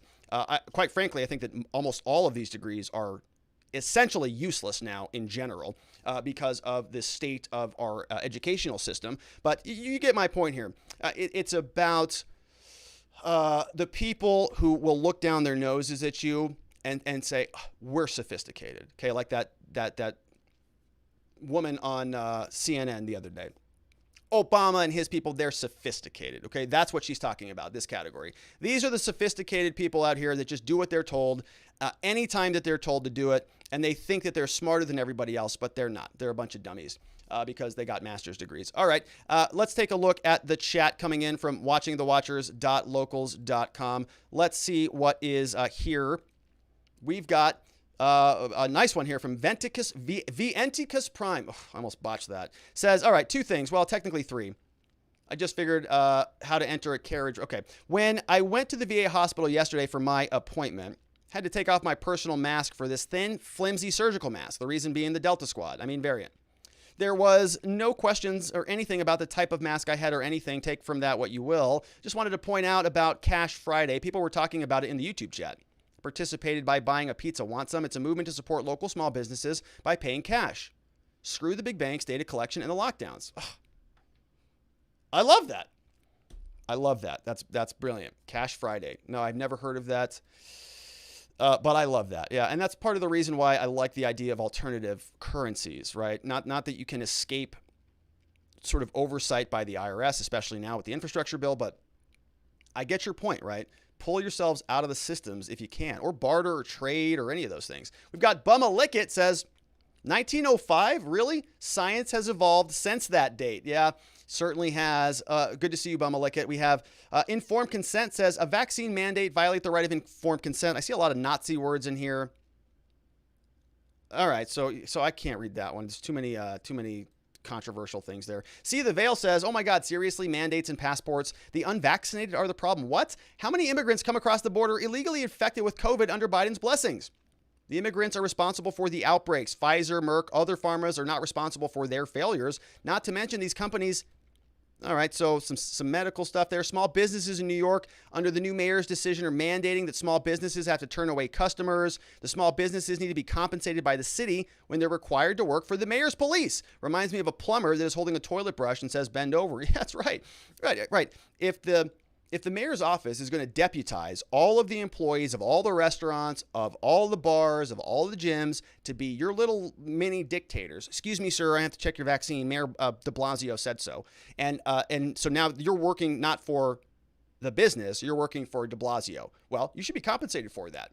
Otherwise, you're working for free, aren't you? Or are you just their slave now at that point? We have Nadarb says, this is, okay, so let's see that. So that's on Hunter's. All right, we have another one here from Drearier Spider says, Barnes talks about Jacobson often. Difference is that the case surrounded a smallpox outbreak where the vaccine had been in use safely for over a century. The only penalty was a $5 fine. Jacobson also led to Buck versus Bell, forced sterilization, and Korematsu, Japanese internment camps. Oh, and Trump appointing Barrett over Lagoa was the worst decision of his presidency. Yeah. Yeah, she's going to be just like Kavanaugh, who's, a federalist guy. So that's very interesting. Yeah. And bad legal precedent is overturned all the time. So that alone is just not an argument. Oh, there's an old case that says so. Yeah, well, there's an old case that approved of segregation. Do you want to bring that back? Do you want to bring back the case that said separate water fountains are okay and separate but equal is okay? Because maybe we should, if this is going to be what's happening right now. Separate but equal. Vaxxed get access to New York City, but the unvaxxed don't. Well, maybe we'll make them their own separate New York City, and we'll call it separate but equal again, which is sort of where we're going, isn't it? We have here, Sergeant Bob says, overreaching government is a big reason we're coming to Arizona and not Oregon, as was the prior plan. Problems everywhere, but Arizona tries to keep our freedoms. We're doing what we can here, Sergeant Bob. It's the last election was disappointing. We'll see if that really turned out the way that it did, though. And I'm looking forward to welcoming you to Arizona. Be Brave says, so the next thing I expect out of ACB is upholding Roe versus Wade.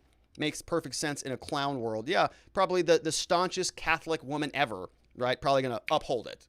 It's okay because of whatever nonsense. NY Renal MD says, I thought it was the judiciary that could hold our country together. These silly rules are just going to separate us. Don't expect the government to give back this power when the emergency is over. It's an astute observation there, Doctor. I agree with you. They're not. It's here to stay. We've got Aircraft Mech says, that Looney Tune mayor said events with over 1,000. I guess those other places are exempt considering they are much smaller. Honestly, she might have been hungover. I think she started her press conference by saying, I was out late last night for my birthday. So that's what they do in San Francisco. John Halgren says, elections change lawmakers who ultimately change who sits on the bench. It's possible to take this back from the fearful. If we don't, we're essentially all under control of a doctor through a medical guardianship. Yeah, it's a sort of a medical military, governmental, law enforcement complex that keeps you just totally locked down. Remember, the medical community that was responsible for sterilization thought they were right. History will get this right. FYI, was just in Georgia. They are crazier than that one Florida man. Are they? Are they, John? Well, I'll have to take your word for that. I see most of the headlines I see are like Florida man, is eaten by an alligator. Florida man launches a fridge into the low Earth orbit. And you go, what the hell is going on in Florida? There's just wild stuff happening there.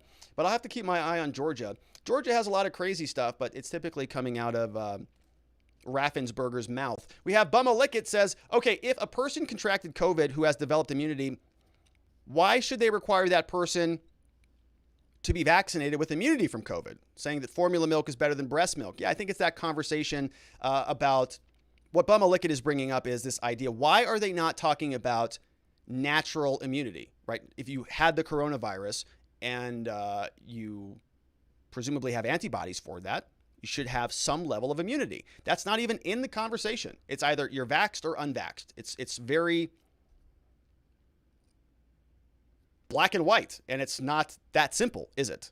The same people who scream to us about science are not really, they're kind of missing a key component of all that. Sabdi is here, says, I saw a video clip today of a small business owner who was stating that she already has a hard time getting employees. Now she has to require them to get vaccinated as well. Yeah, it's so burdensome on small businesses.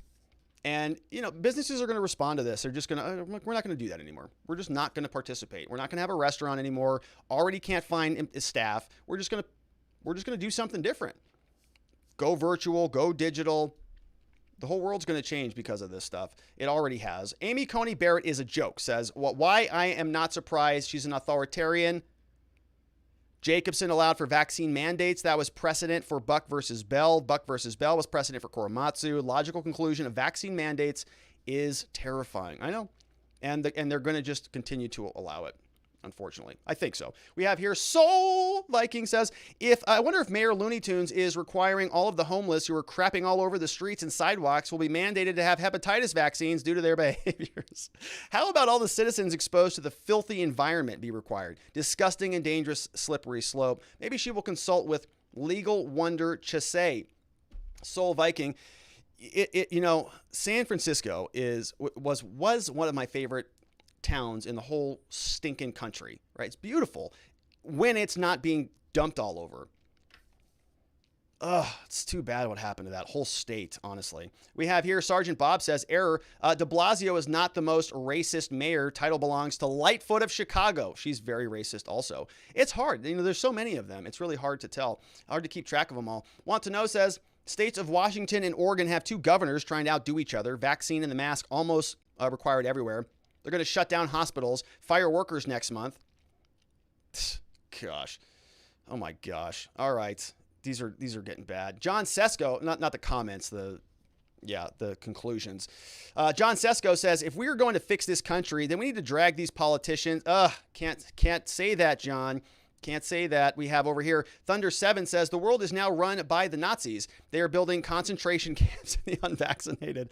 The entire Nazi regime is run by the Klaus Schwab, the head of the World Economic Forum. That's from Thunder 7.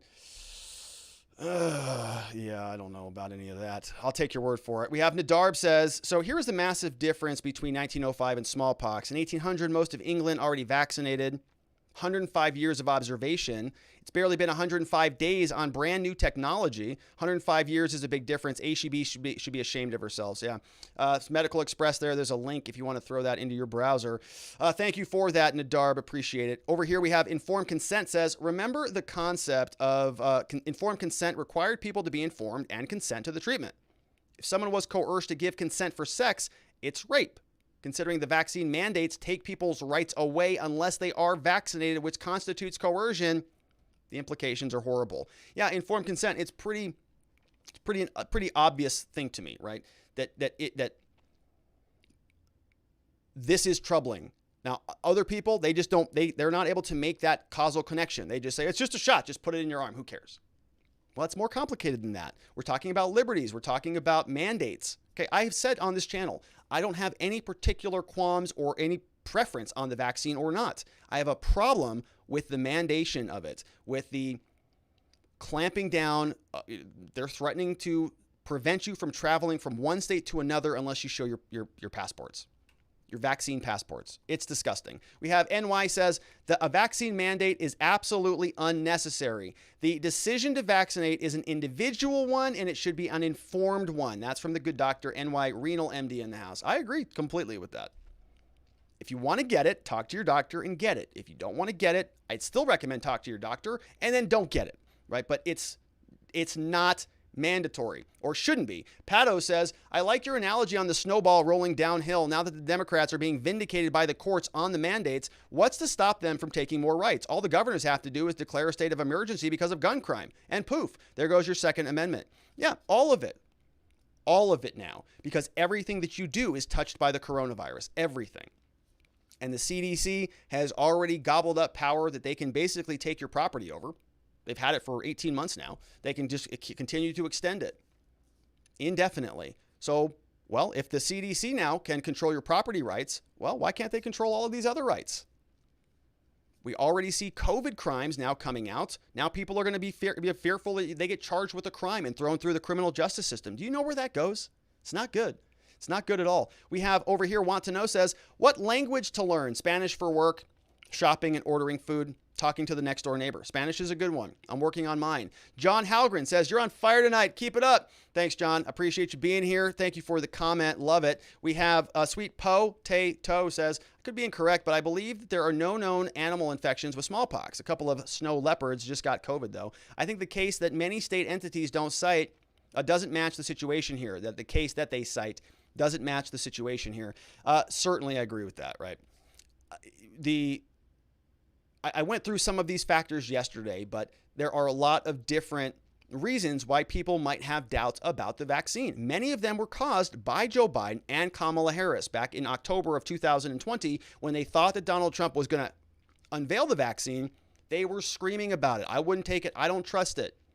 So they're part of the problem, along with the mixed messaging, the bad messaging from their own administration and their own CDC. And there was another doctor who talked about animal reservoirs. I don't know if that applies to smallpox. I think that's maybe what you're talking about, Sweet Po Tay To. It's a good comment. Thank you for that. Nice to see you. We have over here another one from Gurchan. Says, I am able to handle the fact that we are slaves to a money system and that we are being lied to by the government, but now we are talking about injecting our kids. This is where I draw the line, Rob. So what is your advice as a lawyer? I can't give you legal advice on this show, of course, as the Supreme Court does not stop it. You think a patriot parent will just let it happen? Well, I certainly can't give you legal advice on this show because I don't know your specific legal situation, and that's not what this show is about anyways. But, certainly my answer on these questions is just to, we see a lot of this stuff happening around us, okay? We have to remember now that it's very easy for us to end up like the man in Plato's cave, right? That we're just looking at all these shadows on the wall of all these things that the governments are doing, but it might not be happening here locally, right? It might not actually be something that's taking place in your neighborhood. And you have more impact locally. You have more representation if it's one person out of 50,000 in your local city versus one person out of 377 million in your federal government. And so you can impact things more locally.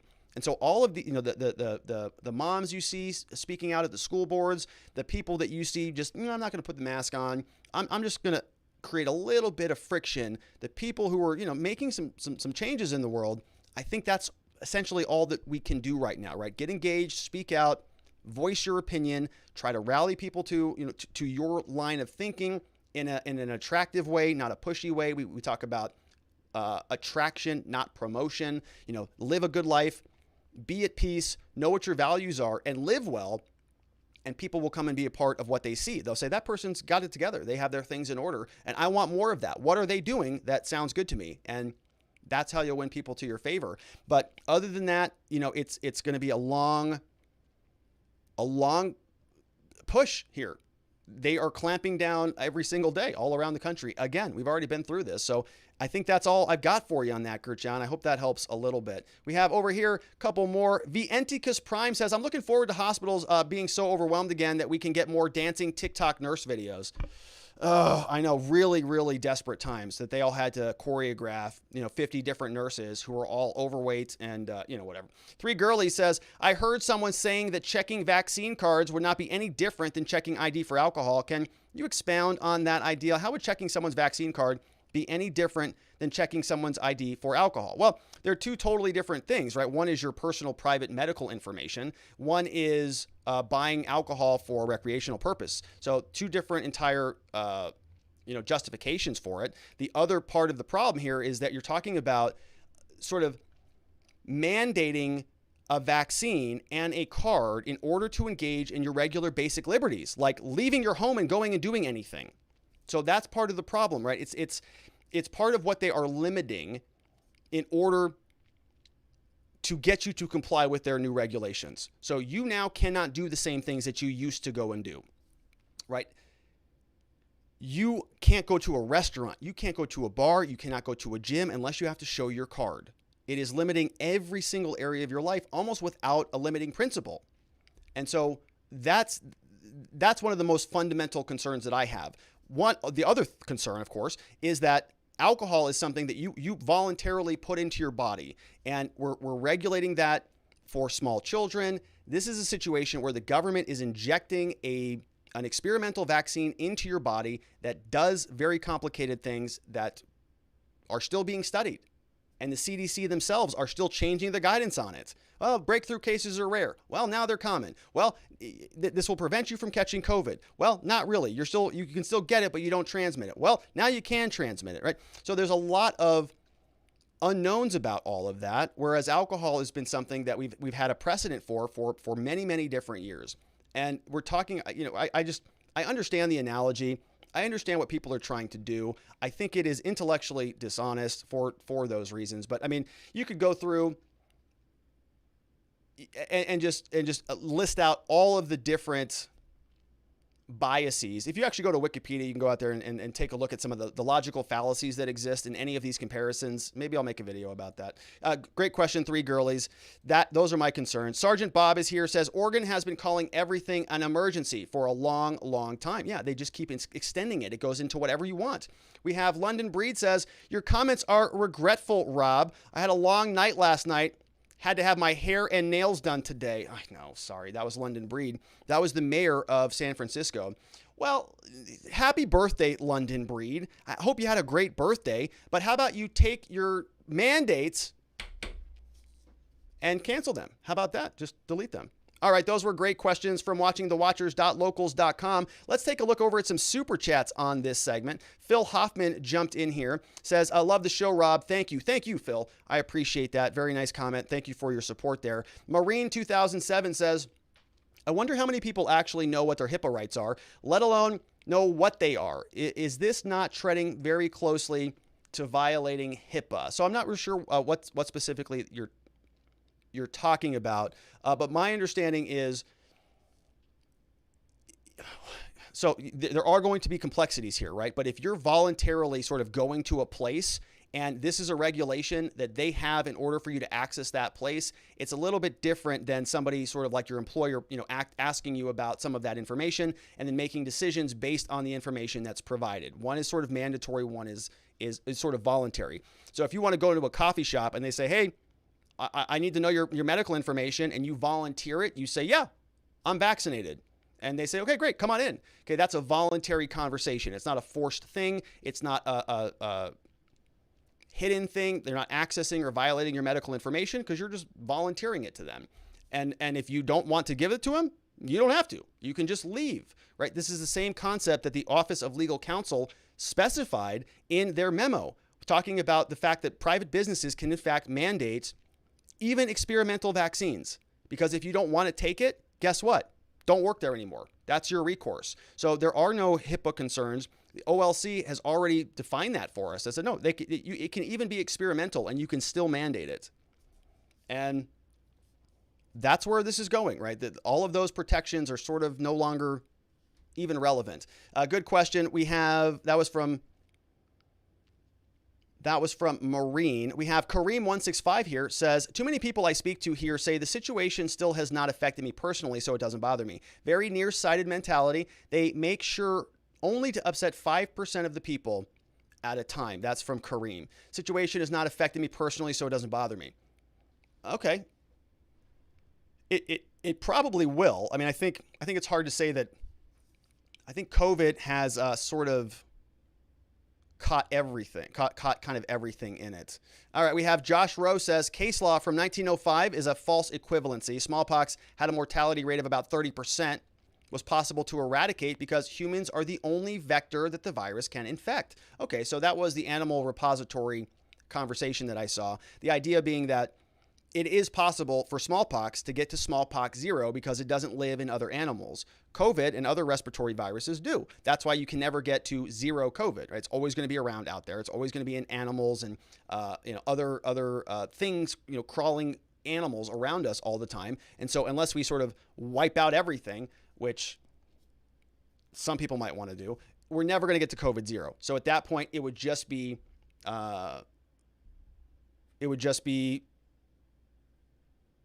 mitigation, really, treatment and mitigation. I agree with you. I think it is a false equivalency, though.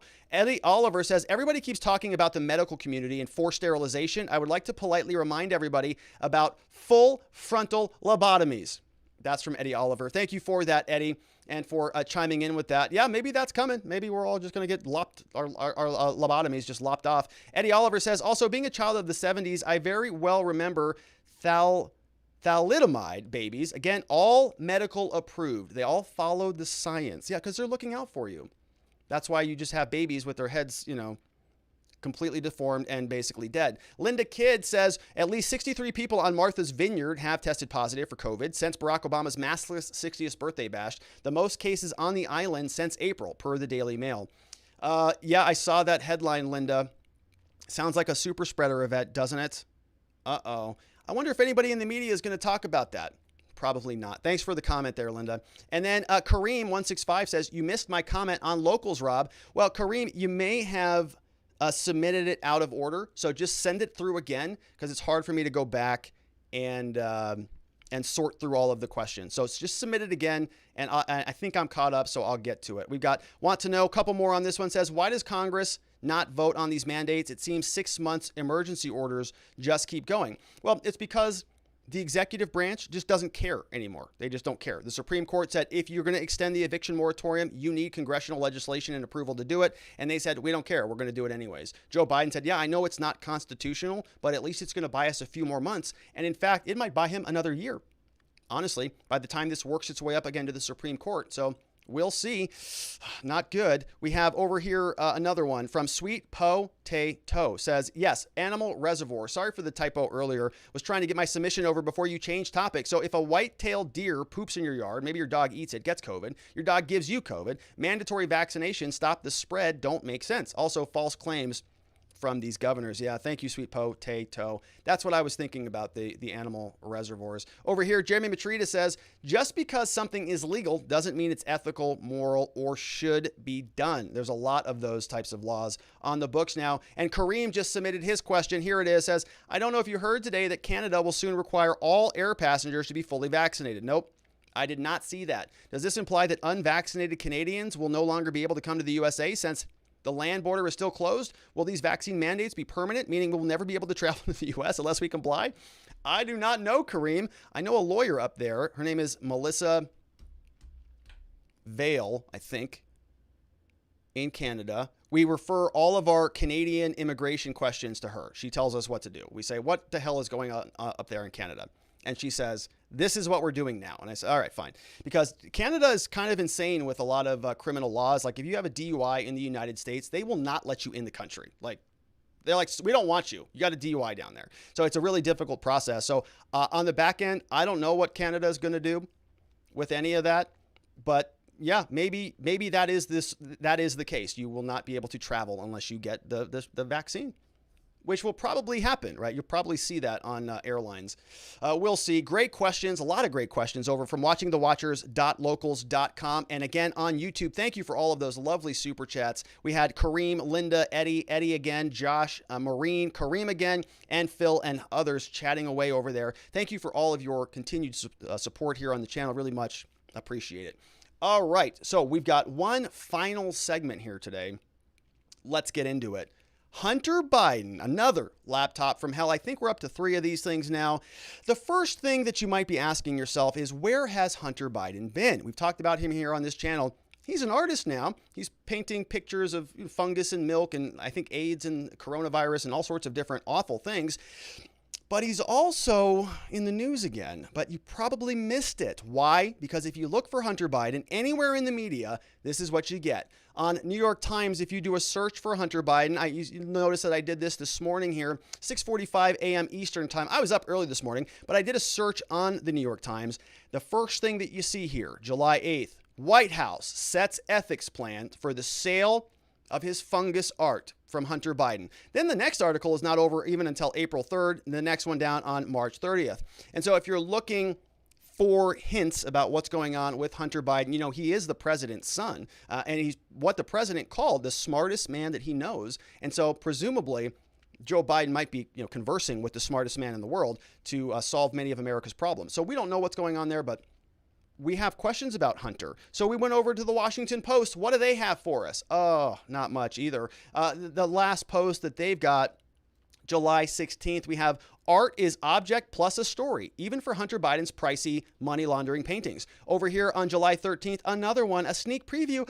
Oh, so exciting. We have on Hunter's art. Let's look at the bigger picture. Yeah, this was an opinion on July 13th. He's getting his art career all wrong July 9th. So a lot of these weirdos are just really obsessed about Hunter Biden's paintings, even though they're objectively terrible. So that's what the Washington Post is talking about. But how about CNN, right? They're not fake news, certainly. So they would have something. Oh, no. Biden, though, is going to accept an award on behalf of his son, Beau. That was on July 30th. Over here, July 25th, the threat November poses to Biden. Nothing here about Hunter. Over here, on July 22nd, Hunter Biden's going to meet with potential art buyers.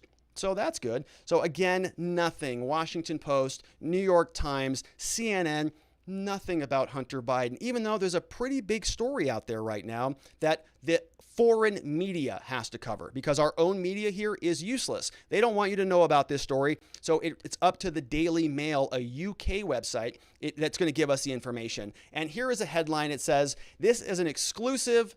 Hunter Biden says the Russians have videos of me doing crazy effing sex. Hunter Biden is seen in unearthed footage telling a prostitute that Russian drug dealers stole another of his laptops.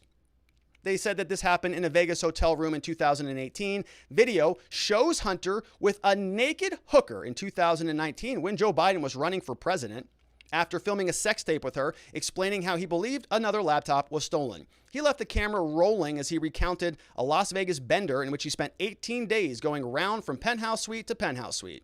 The incident would mean Hunter lost a total of 3 computers. 3 computers, each likely to hold sensitive information on President Joe Biden. The laptops contain embarrassing pictures, videos, and communication of the president's son. Just the smartest man that Joe Biden, very smart, very intelligent, absolutely just a dirtbag of a human being. And he's in the White House there with Papa Joe.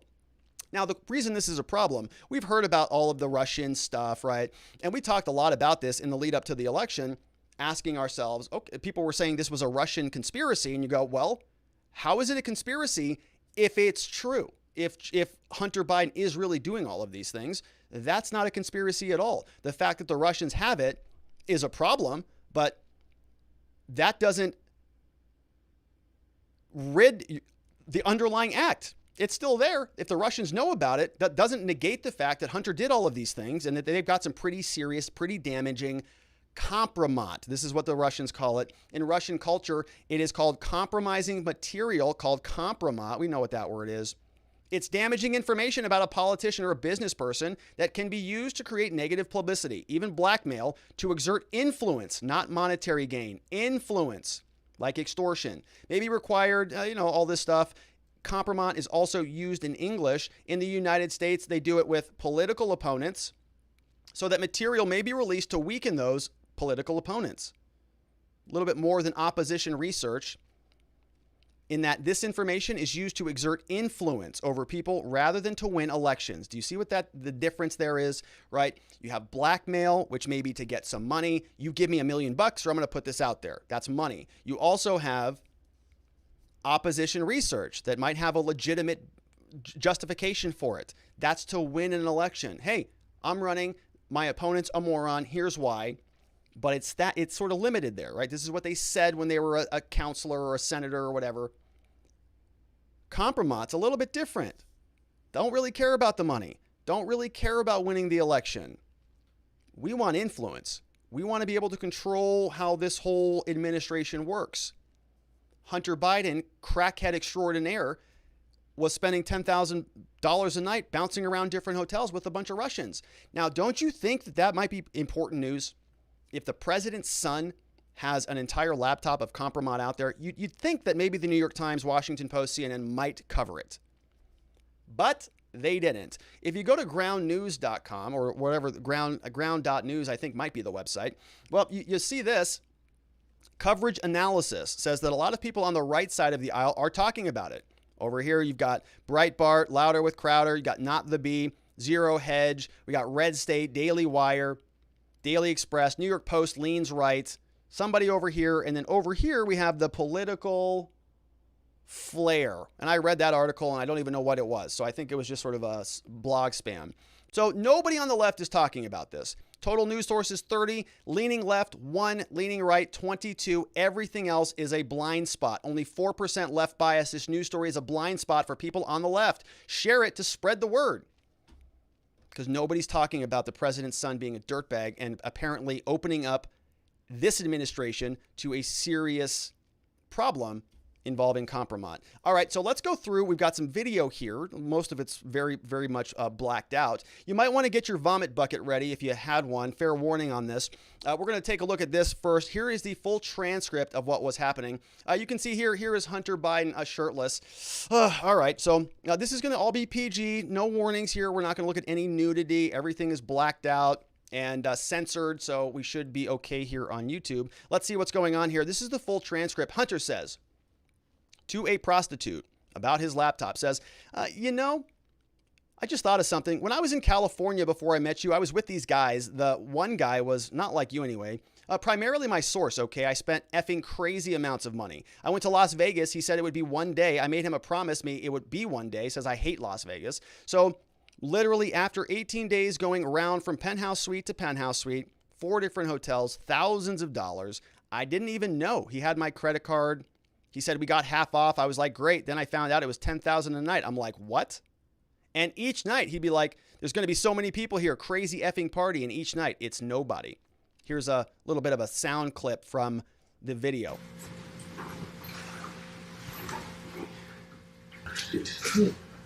So anyway, and they kicked everybody out. Okay? Yeah. And they had cleaned up the entire place of everything, okay? And they were getting ready to leave. And I woke up. And there was this Russian 35-year-old woman. She was a really nice, with a hairnet. And she'd been there, I don't know how long, but she refused to leave me until she refused to leave me and they wouldn't call an ambulance. And they didn't know whether I was dead or not at first. All right, so hard to hear. So let's go back to the transcript. He says, hold on, I'm peeing. And so that's when I went into the pool, into the tub, into the hot tub above Palm Springs. It hangs over the side more than I usually do, way more than that. When I went out to the hot tub by myself, it hangs over the edge of the effing top floor with glass. It's ridiculous. And so I'm sitting there, and that's the last I remember. I don't ever pass out, ever. I wake up. The only people that are there are Miguel, the guy frantically running around gathering things up. Okay, Miguel and Pierce and this guy and his friend. So anyway, they had kicked everybody out. They had cleaned up the entire place, everything, okay? And they were getting ready to leave. I woke up and there was this Russian 35-year-old, really nice, pure brunette. I don't know how long. She refused to leave until she refused to leave and they wouldn't call an ambulance. And they didn't know whether I was dead or not at first. So the hooker says, they couldn't just come over and check? And she says, and Hunter says, they checked to see if I was breathing. When I finally showed signs of breath, at first I wasn't breathing. I was in a effing pool face down. They didn't know how long. She told me that they don't, they were like, we thought we'd get everybody out because we didn't know, because we didn't want, if we had to call, we didn't want everybody to. And she went, no, they demanded that 2 months before. Hooker says, continue with the story, please. She's on a clock, she's got to hurry up. Hunter, anyway, my computer, I had taken tons of just left that cam on, and he would always put in a passcode and all that. You know what I mean? It was effing crazy S, and somebody stole it during that period of time. He did all this kind of pretend search and stuff. The last thing he sent me was $2,000 worth of stuff in an Uber, and he sent me an inaudible with the Uber, and I had to send the money to a Cash App or something, just waiting. Hooker says, in Las Vegas? Hunter says, I think that the one that stole my computer, I think the three of them, the three guys that were like a little group, the dealer and his two guys, I took them everywhere, effing everywhere. Crazy, out of your mind S. The Russins, she'd walk out with an effing bathing suit in her hand. They have videos of me doing this. They have videos of me doing crazy effing sex effing, Hooker says, how long ago did this happen? Probably wondering if he's been tested since. He says summer. Hooker says, so it would have been out already if they, and he says, no, because my dad is running for president. He is. He is. I talk about it all the time. If they do, he also knows I make like $1 gazillion. Hooker says, so they'd try to blackmail you? He says, yeah, in some way. Here it is. What does the computers have to do with? They have videos of me doing this. They have videos of me doing crazy sex, How long ago did this happen? You said before you met me. Summer, yeah. So it would have been out already if they... No. They're not that smart. Oh, yeah, they are. He is. He knows. I've talked about it all the time. So they do. Say they could often all the time, repeat away, and then have some fruit. Now, if they do, he also knows I make like $1 gazillion. So you're trying to blackmail you? No, I make like $1 bazillion. No, but he, the guy who took the computer, so like He'd say, he want the computer back. no, like, I'll take all kinds of stuff if you fucking, give me a percentage of what you get for that stuff. Yeah, in some way, yeah. But no, see, the thing is, because he sells them. He sells them anonymously to TMZ. TMZ sells them. All right, so, yikes. So, yeah, that's troubling, right? President's son, entire laptops, bunch of crazy sex activities on there. Any one of those, if it ever broke through the mainstream media, if they ever actually talked about any of this, which they never will, because all they do is just communicate the messages from our ruling class. They're sort of the spokespeople for them. So now that, since they are all such Biden sycophants, we are never going to hear about this. And the media, of course, to their credit, they are asking Jen Psaki about the important issues, like about whether Joe Biden's going to go visit Hunter Biden's fungus exhibit. Here it is. Also, the gallerist managing, who has been tasked with ensuring the buyers of Hunter Biden's artwork remain anonymous. He said that Hunter will be attending his opening as well next month, and has said friends and families will be attending as well. Does the president or first lady plan on attending that opening? I'm not aware of plans for them to attend. Go ahead, Rachel. There you go. We got no plans. Oh, hey, Jen, we got some very important things to talk about. Hunter Biden's going to be selling his $500,000 money laundering artwork. Is Joe Biden going to go over there and see it? There's no plans for that. Next question, please, right? Don't ask me about that stuff. That's from Jen Psaki. So that's the president's son in the White House. Smartest man our president knows. Doing good work out there. Let's take a look at some questions over from watchingthewatchers.locals.com on this one. Reminder, if you had a question that you sent earlier, please send it again. We have Sergeant Bob says, where? He's been in Sleepy Joe's basement. Another snowflake that cannot bear to leave home. Yeah, he's been grifting off his dad for his whole life. So why stop now? We have Kathy, Radase Kathy. It's easier to pronounce. I'll try to remember that. It says, Daddy needs to take all the laptops and recording devices from Hunter. Yeah, he's grounded. He should have been grounded a long time ago. Very bad. Not, no allowance for him anymore. No trading on Daddy's name anymore. Son, you're grounded. But Joe Biden apparently doesn't know where he is most of the time, or know that Joe Biden or Hunter Biden's doing any of that stuff. Wild. Malice says, you either corrupt or evil, not both. Is that from Michael Malice in the house? Is he on the show? Get out of here. Can't be Michael Malice. That'd be a nice thing. Says, want to know, says, did you see the Russians' video of the prostitute peeing on Donald Trump? No, I never did see that. Is there a video of that? If there is, that would be good to know about. But I heard it was in a dossier called the Steele dossier, and it never came to light, did it? The P-tape, the mysterious P-tape, where'd that ever go? Hunter Biden is here, says, Rob, why do we focus on all the negativity? I do watch your show. Keep up the good work. Hunter Biden's here. Well, Hunter, it's because you are a terrible person. We have to talk about it. Jeremy M says, when people see this topic, they think scandal. When I see this topic, I see an opportunity for a lesson in the absolute necessity of securing your devices. Laptops can easily be set up with encryption and secured with a $35 USB UTF to FIDO key that can help you ditch your passwords. Learn the right lesson with this story. Yes, Jeremy is absolutely right. Secure your sex tapes, especially if you are a vice president's son. Hello, obviously. He didn't get the memo. I think he was on all sorts of like porn sites also in general. Like he actually created like social media profiles on these porn sites, like, hey, uploading his stuff and commenting on the photos. I like that and I don't like that.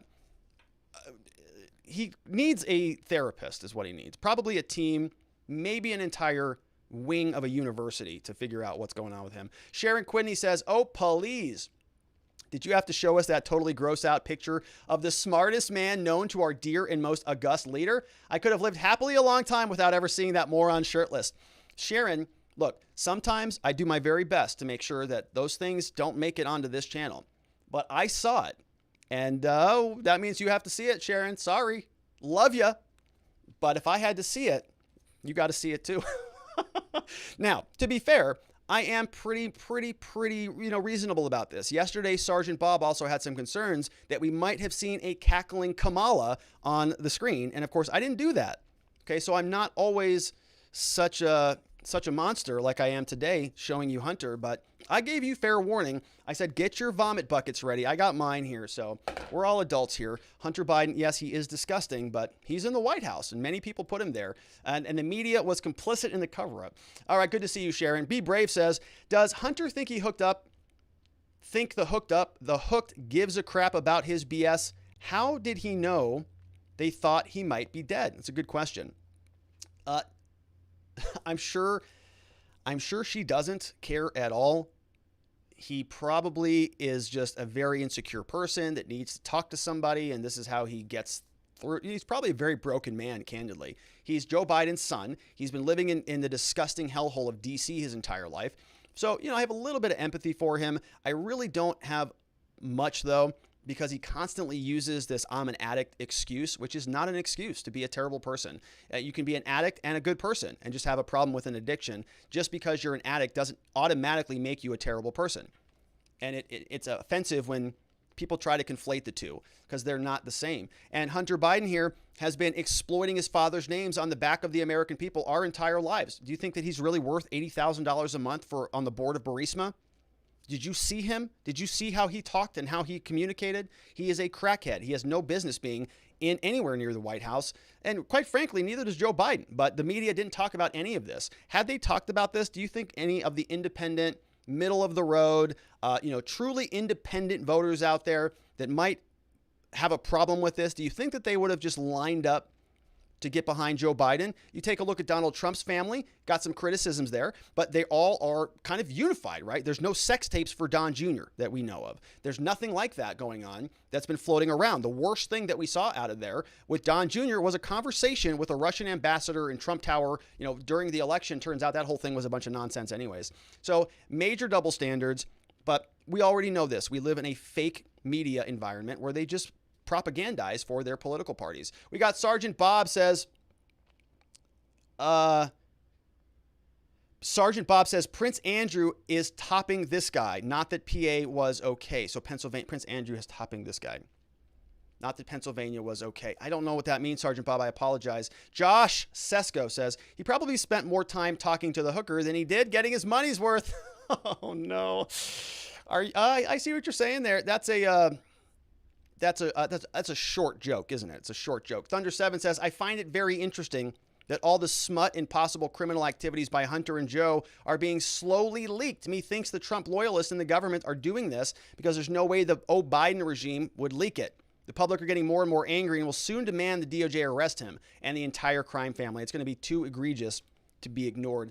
Yeah, if you were the Russians, if you were an opposing party that did have compromise, right, you would continue to drip it very slowly in little dopamine hits for the general population. You'd wait until there was a little bit of momentum, right? And then you just wait for the floodgates to open.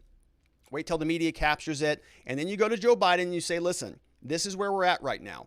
This is what I need you to do in the Ukraine or in Crimea, or I need you to do this with China. I need you to engage with this with Afghanistan. Otherwise, we're going to unleash this dossier of your disgusting son engaged with all sorts of disgusting activities, maybe involving some very serious criminalities. Or else you do this or this. Pick one. That's a problem. Joe Biden, we see him in those pictures hugging and loving his son. That's great. He loves his son. But would he be willing to do that? Would anybody in his administration be willing to scoot something through in order to save face? You better believe it. Ghost Gunner says, Rob, you're just being paranoid. It was Trump who was Putin's puppet, remember? I forgot. I know. Thank you for the reminder, Ghost. I also remember when Facebook and Twitter scrubbed Biden laptop story as fake news. Yeah, they banned the New York Post. They banned the entire the organization that broke the story, banned them during the election. These people are crooks. Doesn't the FBI have Hunter's other laptop? I heard there was some pretty compromising stuff on there, where even Hannity's lawyers say they shouldn't be getting access to it. Yeah, I heard a lot about that. I'm sure it's out there. I'm sure somebody's going to continue to drip it. I'm sure it's going to continue to be a problem for the Biden administration. We have Hunter Biden is an idiot here, says, gosh, Hunter is such an idiot that he would learn his lesson on cybersecurity, use end-to-end encryption, encrypt the hard drive, don't talk to hookers, don't snort Parmesan cheese. The Hunter situation is a funny train wreck. Yeah, it is a train wreck. Most of the administration is. We have Jill Biden says, did you see the tape of the Russian hookers peeing on Hunter? No, but it's probably on the laptop. That I believe is there. That one I actually believe is there. We have Sergeant Bob says, thanks for a great week. I love the big, beautiful spotlight. Thank you, Sergeant Bob. I appreciate you being here, being a part of the show, asking great questions, dropping good comments. Chairman of Board says, much of the controversy was about the original laptop and whether the info on it would compromise the president. Hunter just literally said he feared blackmail. Since this was some time ago, how do we know that the blackmail didn't already happen? You're right, we don't. Nobody's asking any questions or investigating it. P.S. My favorite part is the Russian hooker. Please continue with the story. She's all business. She was probably recording it all. Yeah, right. Very matter of fact. Very interesting. Please continue. What else happened? Okay. And anything else? Perfect. All right. So here's some more cocaine. Snort the hell out of that and blackout over there, because now I know that I'm just going to take that laptop as soon as you're blacked out there in the bed. All right. Bye. Good to see you, Chairman. I think you're absolutely onto something. She was over it. You can't blame her. V. Enticus Prime says, if I had a dad like Joe Biden, I would probably need a therapist too. The guy seems like one of those dads where if you're not doing everything perfect, that he would tell you what an embarrassment you were behind closed doors. Yes. So like in those movies, right, where you have a beautiful family and everything's happy and go lucky, and then the guests leave after the dinner party and the husband's like, whoa! And the whole thing turns sour. Maybe Joe Biden's like that. I don't know. I think he's too demented now for any real vigor like that, but whatever. We have a Drearier Spider says, say it with me. Beijing Biter is a traitor who pimped out his last elected office to the highest bidder, including communist China, using his crackhead son as an intermediary. That's a pretty nice sentence there. Beijing Biden is a traitor, pimped out his last elected office to the highest bidder, including communist China, using his crackhead son as an intermediary. I like it. It's pretty poetic. It has a nice cadence to it. Nice alliteration there. Well done. That was from Drearier Spider. Very poetic.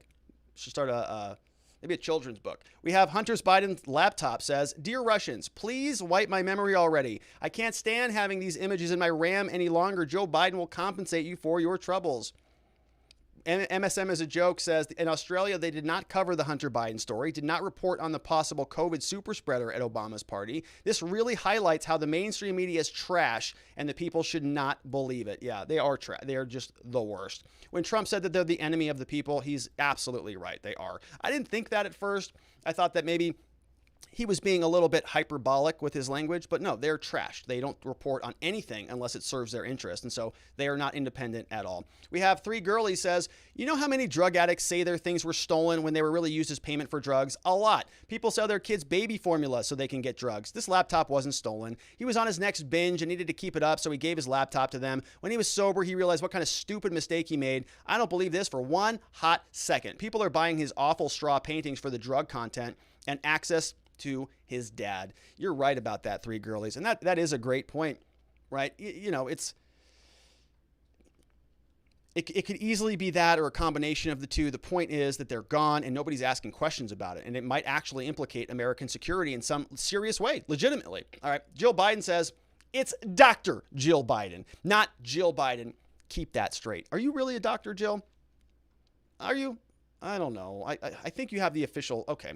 We have Jerry. I won't question it. Dr. Jill Biden. Well done with your son.